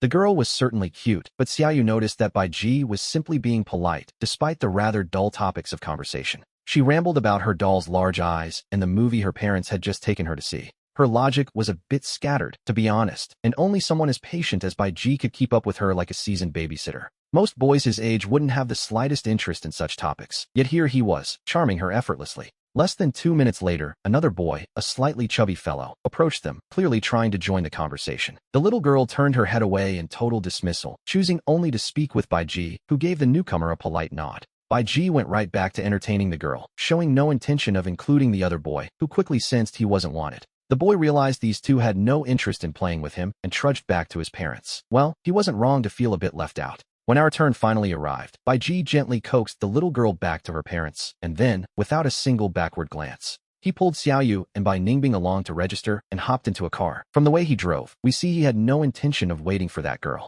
The best part of bumper cars, of course, is the chaotic joy of crashing into one another, a fact Baiji seemed to embrace fully. Xiaoyu's driving skills were average at best, but here, there was no need for caution. After all, the cars were practically begging to be hit. Baiji would bump into others from time to time, while the people around them, noticing how striking Bai Ningbing looked, began intentionally steering toward him. Some even tried to strike up a conversation while aiming for his fenders. Bai Ningbing, however, treated the arena like a high-stakes training ground, perfectly dodging every vehicle and giving no one the chance to touch him. It was an impressive display that left Xiaoyu clicking her tongue in disbelief. Eventually, realizing he was being targeted, Bai Ningbing began actively outmaneuvering the crowd. Those trying to hit him couldn't even graze the edge of his bumper. Instead, Bai Ningbing sent them scattering in all directions. Frustrated, the group turned their sights towards Xiaoyu and Bai Song instead. Finally, Bai Ningbing intentionally showed a weakness to lure them away, just as the time for the bumper cars finally ran out. As soon as the attendant called them over, Xiaoyu drove her car back and hopped out, feeling absolutely no nostalgia for the experience. She decided then and there she never wanted to play this again. Baiji also stepped out looking quite frustrated and grabbed Xiaoyu's hand.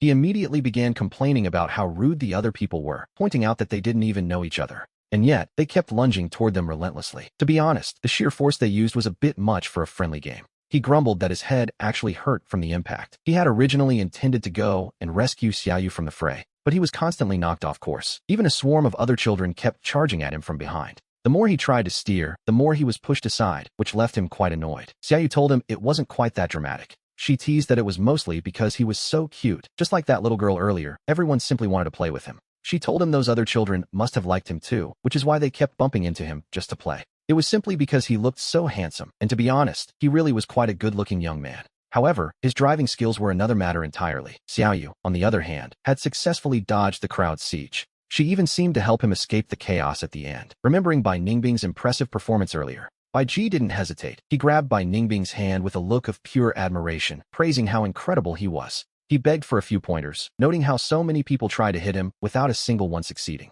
Bai Ningbing gave a casual nod of acknowledgement before turning to Baiji with some rather blunt advice. He told the boy that since he was still small and couldn't even reach the pedals properly, he shouldn't worry about it. He suggested focusing on eating more to grow taller first, noting that in this life, there are simply some things that are simply beyond one's control, like height. Poor Baiji felt his spirit deflate instantly. His height wasn't bad for his class, but as a child, he could hardly compare himself to an adult. It was a losing battle. Xiaoyu reassured him that he'd surely surpass her one day, suggesting he drink an extra glass of milk before bed. She promised to prepare it for him, as milk would help him grow. Even if he didn't reach adult height yet, he could at least aim to be the tallest among his peers. And so, we wonder what they decided to play next. Xiaoyu felt a twinge of regret for not checking a guide beforehand, but as she was thinking, a little boy walking past them pulled on his parents' hand, shouting excitedly about the pirate ship. He was determined to ride it. Xiaoyu immediately turned to Baiji and asked if he wanted to go too. He was eager to try everything. Checking the map, we see the pirate ship was just ahead, not far at all. They arrived just as the previous group was getting off, making it the perfect time for the new crowd to board. Based on their position in line, they ended up in the outermost seats, where the swing would be the most intense. Bai Chu remained incredibly excited, while Bai Ningbing maintained his usual calm expression, but Xiaoyu was starting to feel a bit nervous.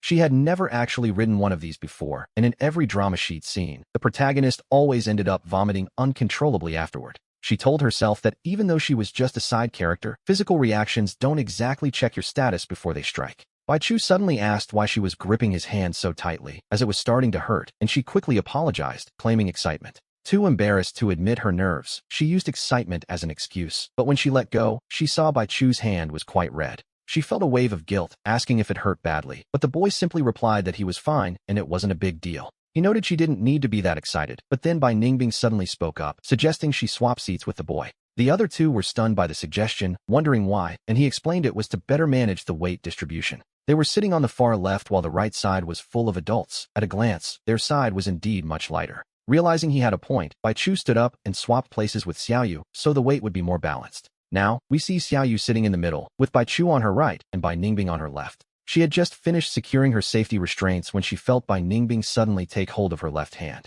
Immediately after, Bai Chu on her right followed suit, and so she sat there with both the man and the boy holding her hands. It gave her a strange, touching sense of being protected by both of them as the pirate ship finally began to move. As the swing grew wider, many people began to scream with the rhythm, but to her surprise, it felt much better than she expected. It was thrilling but not terrifying, and she realized she likely wouldn't get sick. After all, she didn't have a protagonist's delicate constitution. She simply wasn't built for that kind of drama. After swinging for a while, the momentum of the ship slowly began to fade. She felt Bai Ningbing's grip loosen slightly, and once the ship came to a complete halt, both of them finally let go of her hands. Bai Chu praised her bravery, noting she didn't cry or get sick, which was far more impressive than he had imagined. She couldn't bring herself to admit her earlier fear, so she simply agreed, playing off her initial worry as nothing more than a passing thought. She told him that since she was an adult, she had to be brave, but added that many grown-ups were actually far more cowardly than him. Bai Chu pointed toward the trash cans, noting that some people were already struggling, specifically a woman clutching a plastic bag.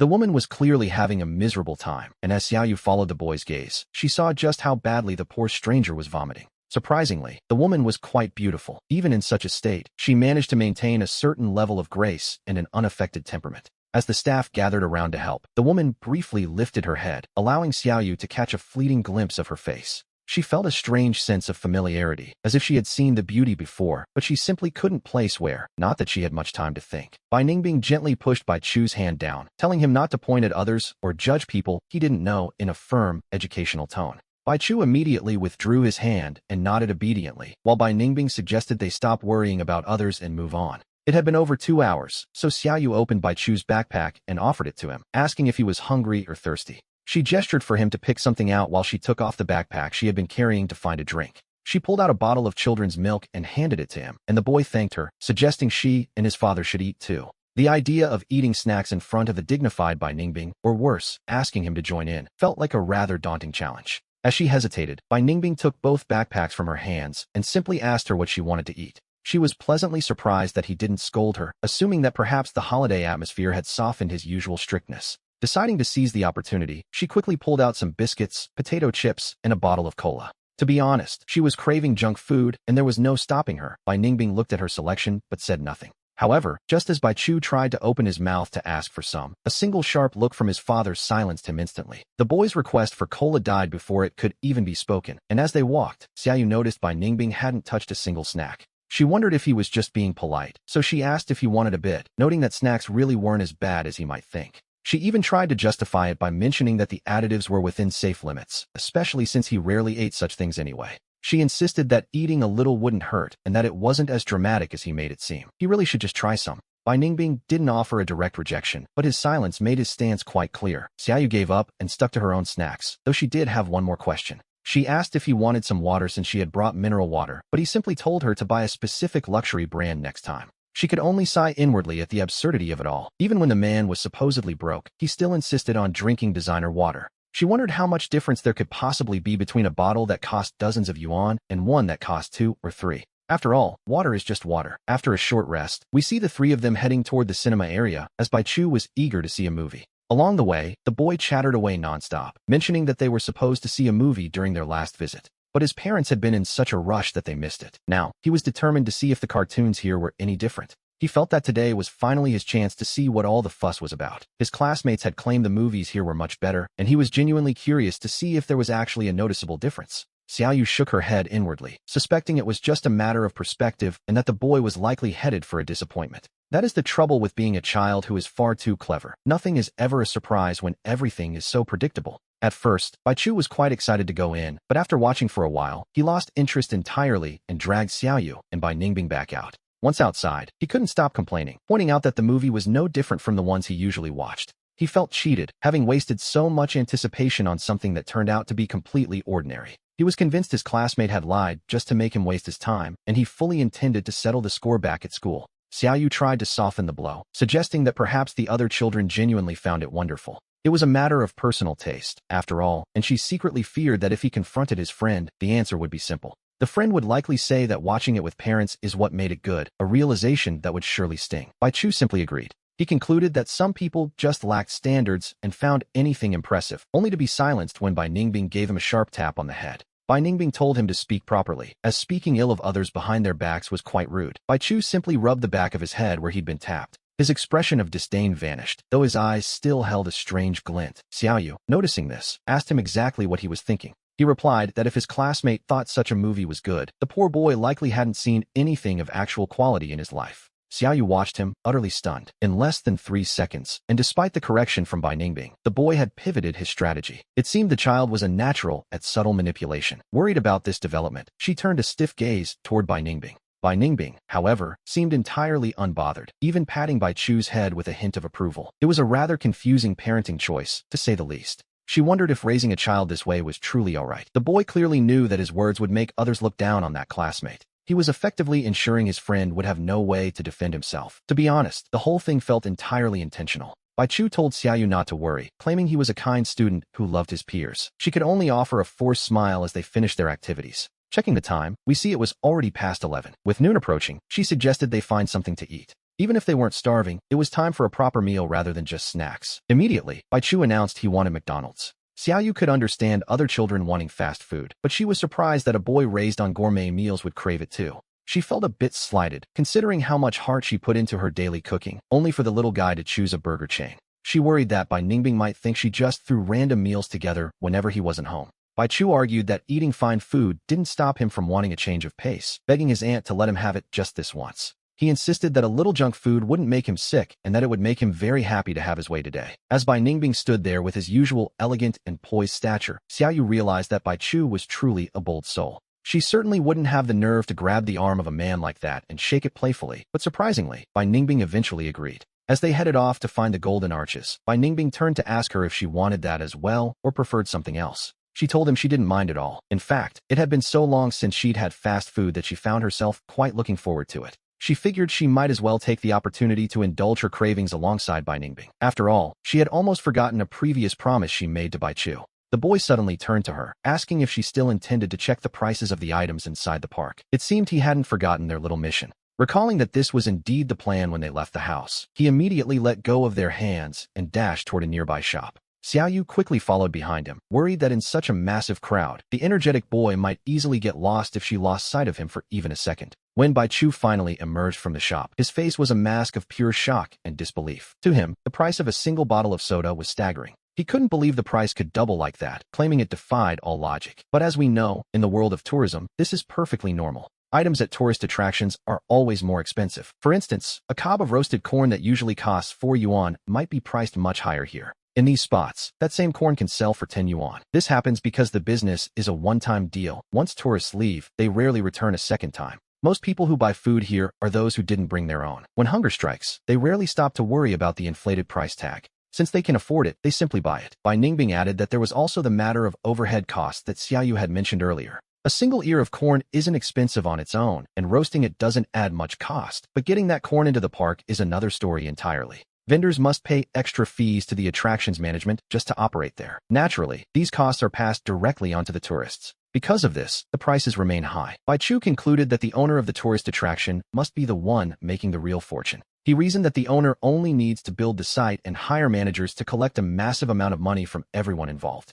When you add the ticket sales from the tourists, the profit becomes even more impressive. It seems being born into the business-minded Bai family has its perks. His quick wit was truly something to behold. Xiaoyu couldn't help but recall that when she was Bai Chu's age, she was likely just playing in the dirt. Bai Ningbing challenged the boy to think deeper, asking how one would even convince the government to grant them the land in the first place. He pushed him to consider how to secure the massive funding required to build the attraction and what steps would follow after the construction was finished. He mentioned the complexities of recruiting the right management staff and the ongoing struggle of maintaining such a large-scale operation. All of these factors required careful thought. The boy admitted it was complicated, but he wasn't worried. He had plenty of time to learn before he grew up. He told himself he would figure it all out eventually. But we know that thinking about a solution and actually finding one are two very different things. Xiaoyu realized that Bai Ningbing had only mentioned those challenges to help Bai Chu understand that life isn't always as simple as it appears. She knew how troublesome things could get. After all, even someone as capable as Bai Ningbing had faced her own share of failures. It wasn't that she didn't understand the principles of business, but knowing how something works doesn't always guarantee success in the real world. There are simply too many external factors at play, and sometimes, things like a person's innate luck are beyond anyone's control. Once they returned home, everything went back to normal. Xiaoyu's life followed a strict routine, waking up on time to prepare the daily meals. After tidying the house, she would start her writing work, followed by a quick lunch and a short nap before returning to her keyboard. She spent her time researching or preparing sketches for her illustration commissions, and her evenings were dedicated to writing once again. Occasionally, she would browse the web or relax by watching a show, but for the most part, her schedule remained quite disciplined. She made sure to set aside specific blocks of time for laundry, cleaning the house, and making regular trips to the market for groceries. Naturally, she also exercised to stay in shape, and whenever Bai Chu needed a change of pace, she would take the little guy out. They would spend their time at museums or libraries to pass the hours, while Bai Ningbing remained busy with mysterious work every single day. She only appeared during breakfast and dinner, using the evenings to check on what Bai Chu had accomplished throughout his day. Since she never objected to Xiaoyu taking Bai Chu out, Xiaoyu assumed that this current arrangement was perfectly acceptable to everyone. However, while peace is a wonderful thing, certain practical problems still needed to be addressed, like their living situation. During breakfast one morning, Xiaoyu brought up the house again. Bai Chu looked at Bai Ningbing, feeling a bit helpless about his sleeping arrangements. Because he shared a bed with Bai Ningbing, he didn't dare move an inch at night. Deep down, he longed for a room of his own. He wanted a space where he could toss and turn freely. Bai Ningbing finally revealed that a house had been chosen and they could move next week. She added that if Xiaoyu wanted to buy her own place, a promising new development would start sales the following week and she should check it out. Xiaoyu finally felt at ease, relieved that the boss hadn't forgotten her request. When the next week arrived, Bai Ningbing told her to get ready. Are we moving to a new rental, Andy? Does that mean I'll finally have my own separate? Will I finally have my own room? I really hope there's a bookshelf, and the bed doesn't even need to be that big, as long as it's enough to sleep in. While waiting for the moving truck, little Bai Chu's mouth simply didn't stop moving for a second. I knew you were the best, Auntie. Xiaoyu, we're finally moving into a bigger house. Aren't you happy? Soon, Xiaoyu, Bai Chu, and Bai Ningbing moved into the new rental and began the long process of unpacking. Of course I'm happy, why wouldn't I be? To be honest, Xiaoyu didn't feel much of a difference. After all, it wasn't her own house. Where she lived didn't matter much to her. Having grown up in a modest apartment as an only child, she was used to simple spaces. Her parents had always quietly spoiled her, so she never developed a burning desire for a mansion. That's just how people are. If you've never lacked love or suffered from extreme poverty, and you aren't overly competitive by nature, it's quite difficult to develop a strong craving for material wealth. Xiaoyu was the typical example of someone who wasn't rich, but had always lived a very happy life. If she were being truly honest, she actually found smaller houses easier to manage and much cozier. However, coziness is one thing, and the cold reality of their current situation was quite another. They couldn't let Bai Chu keep sharing a room with Bai Ningbing forever. I'm also very happy, the boy chirped. I'm going to earn money to buy so many books. There wasn't even a proper study before. I've been holding back for so long. And here we see little Bai Chu's biggest grievance. The old house was too small to hold anything, and since it was a rental, Bai Ningbing hadn't given him a private study like in their old villa. When he was free, he literally had nothing to do.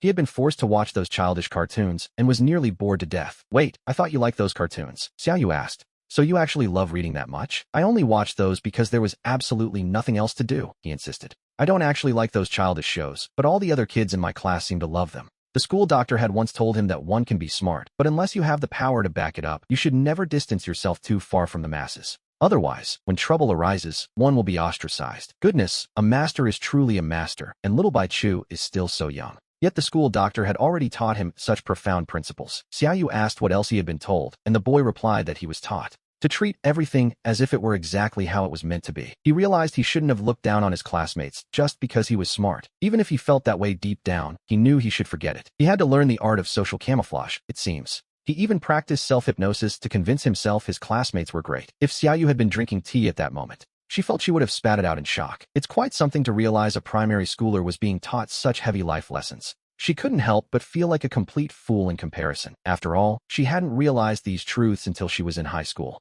Bai Ningbing then reached into a packed box, pulled out a book, and handed it to Bai Chu, telling him to go read. Bai Chu obediently took it and began reading without even glancing at the cover. Xiaoyu leaned in to take a peek, and she happened to catch the title, Thick Black Theory. Well, it seems a master's child is destined to be a master themselves. As for an ordinary person like her, she decided it was best not to comment. The moving truck arrived quickly, though they didn't have much to load. When it came time to organize, she realized that the vast majority of the items were things she had bought herself. Most were just basic daily necessities. Eventually, Bai Chu couldn't stand it anymore and asked Bai Ningbing to talk some sense into her. Only then did she give up on moving the basic supplies, like the half-used bottles of oil and vinegar. To be honest, that was for the best. Fortunately, the mountain of clothes that once filled her bedroom had mostly been sold off, making the move much easier than expected. The new apartment was located in a nearby neighborhood where the security and overall environment were a significant step up from the last place. Upon entering, we see that the layout is excellent. Having worked in design before, Xiaoyu walked around and had to admit it was impressive. The house Bai Ningbing had chosen this time was truly wonderful. It had basic renovations in a minimalist style, which happened to be Xiaoyu's favorite.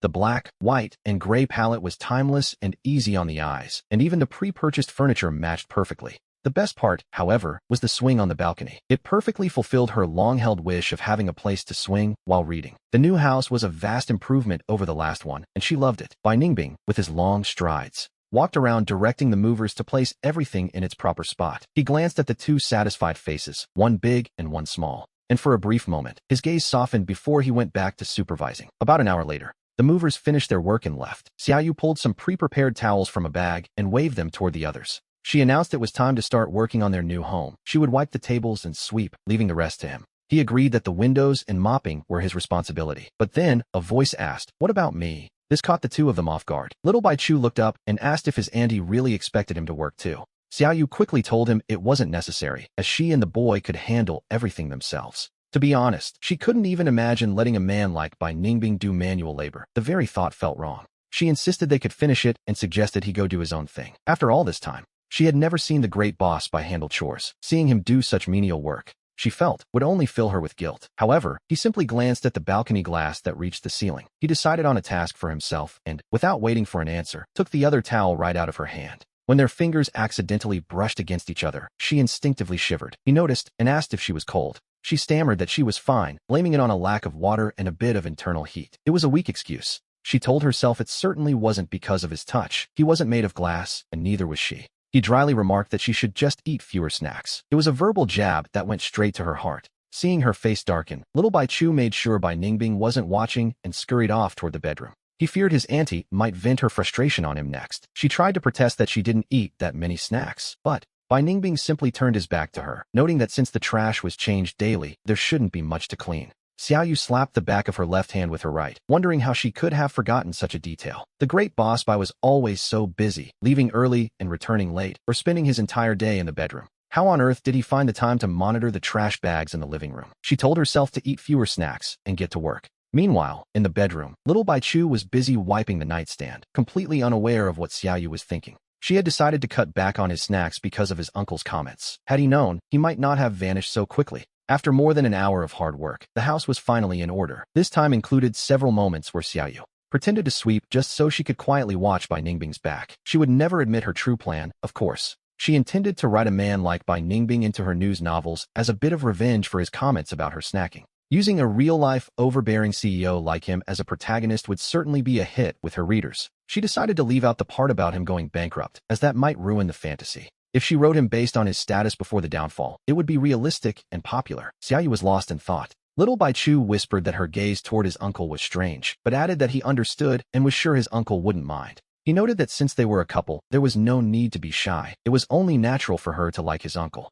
In his mind, it would be worse if they didn't like each other. It was a thought as adorable as the boy himself. It was a struggle for her not to laugh out loud. Meanwhile, Bai Ningbing was heading to the bathroom with a towel. He happened to overhear their conversation, and a thoughtful look crossed his face as he intentionally let his footsteps be heard. The two of them immediately shut their mouths, acting as if they hadn't said a word. The cleaning hadn't been as tiring as expected. She decided it was time to cook a real meal. There was a large supermarket nearby, even bigger than the one at their old place. Shopping would be much more convenient now, so she planned to head over and pick up some fresh vegetables and fruit. This time, little Bai Chu stayed behind quietly, but surprisingly, Bai Ningbing wanted to go along. She tried to stop him. Xiao Yu insisted there was no need for him to go, assuring him she could carry everything back since she wouldn't buy much on this first trip. She planned to buy just enough for today's meals and return quickly, suggesting that after all their hard work, they should both stay and rest. Bai Ningbing countered by asking how she'd carry her snacks alone. It seemed he wasn't letting that joke go, though she truly did want some treats. Finding it impossible to argue with the big boss, she simply let him follow, though she ended up huffily picking out quite a lot of items.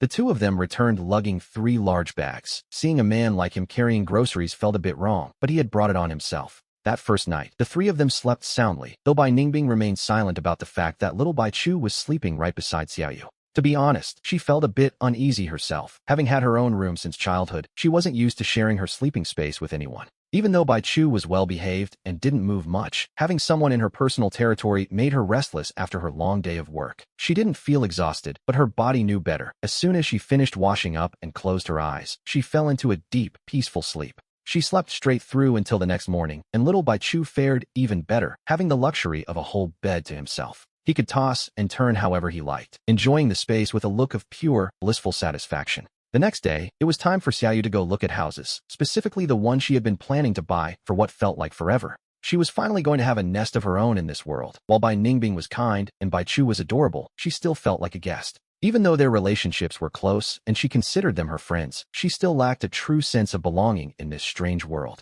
Bai Ningbing was technically the original owner's husband, and Bai Chu was his nephew, meaning everything she currently enjoyed wasn't truly hers. She felt like an outsider, but a house would change everything. It would provide her with a tangible anchor and a place of her own. Even if her path eventually diverged from Bai Ningbing and the boy, she would always have a place to return to, no matter what happened. She could continue her life as a freelance writer on her own terms. This would be her foundation, her territory, and her security. With her current earnings, she could easily rent a place, but that wouldn't provide the same peace of mind that owning a home would. The area Bai Ningbing took her to was a bit far from their current rental. In a city where prices were rising, everyone seemed to be hunting for property. When we arrived, we saw a massive crowd already gathered outside, but fortunately, Bai Ningbing didn't try to lead her through the thick of it. Instead, he took her directly through the staff entrance. It seems being a former big shot still has its perks when he decides to use them. Even without intentionally pulling strings, most people would show him respect, though the staff here went far beyond being merely polite to Bai Ningbing. They treated him like a guest of honor, and Xiao Yu found herself enjoying this so-called VIP treatment for the very first time. Despite the chaotic scene outside, they were ushered straight into a high-end VIP lounge that looked incredibly expensive. The interior was luxuriously decorated, and the tea the staff served was clearly the kind that costs a small fortune per sip. Even someone like Xiao Yu, who knew nothing about tea, could tell this wasn't cheap. She whispered that such a grand reception for a house viewing felt excessive. She asked if he knew the owner, and he explained that his 4th brother had built this place just to silence their family's nagging. Since his brother didn't plan to stay in real estate, he told her to simply pick whichever unit she liked best. He told her they would pay a fair price, but she worried that showing up like this felt a bit too much like taking an unfair advantage. It would be one thing if the great Bai Ningbing were buying it, but since the house was going in her name, using such privilege felt inappropriate. Besides, she knew the brother didn't particularly like her. She vividly remembered the cold, arrogant look he gave her during his last visit. He had looked at her with such indifference that it was impossible to forget, making her feel even more like an intruder. Bai Ningbing ignored her hesitation, telling her to skip the bottom and top 6 floors and just pick any other unit she fancied. She decided not to be pretentious. If the boss said to pick, she would pick, reasoning she could always buy him another house later if she made enough money. She began studying the blueprints seriously. As someone with a background in interior design, she could appreciate the quality of the architectural work. The 3 buildings were indeed impressive, and after much deliberation, she settled on a 3-bedroom, 2-living-room layout. She figured if they were still married after the renovations, all 3 of them could live there. If they divorced, the house would be hers alone. In that case, she'd have a bedroom, a studio, and a hobby room, a plan she considered absolutely perfect. With the choice made, Bai Ningbing and the staff led her to the site, though the surrounding grounds were unfinished and the hallways were still a mess. As they walked, Xiao Yu couldn't help but wonder why Mr. Sun was selling these units only after they were built, rather than selling them off-plan first. By Ningbing explained that he had advised him that as long as the quality was high, the houses would sell themselves, and prices would only continue to rise. The later they sold, the higher the profit, a strategy that made perfect sense coming from a former titan of the construction industry like him. Unlike her, who relied on her knowledge as a transmigrator, he made his predictions based on pure, cold experience.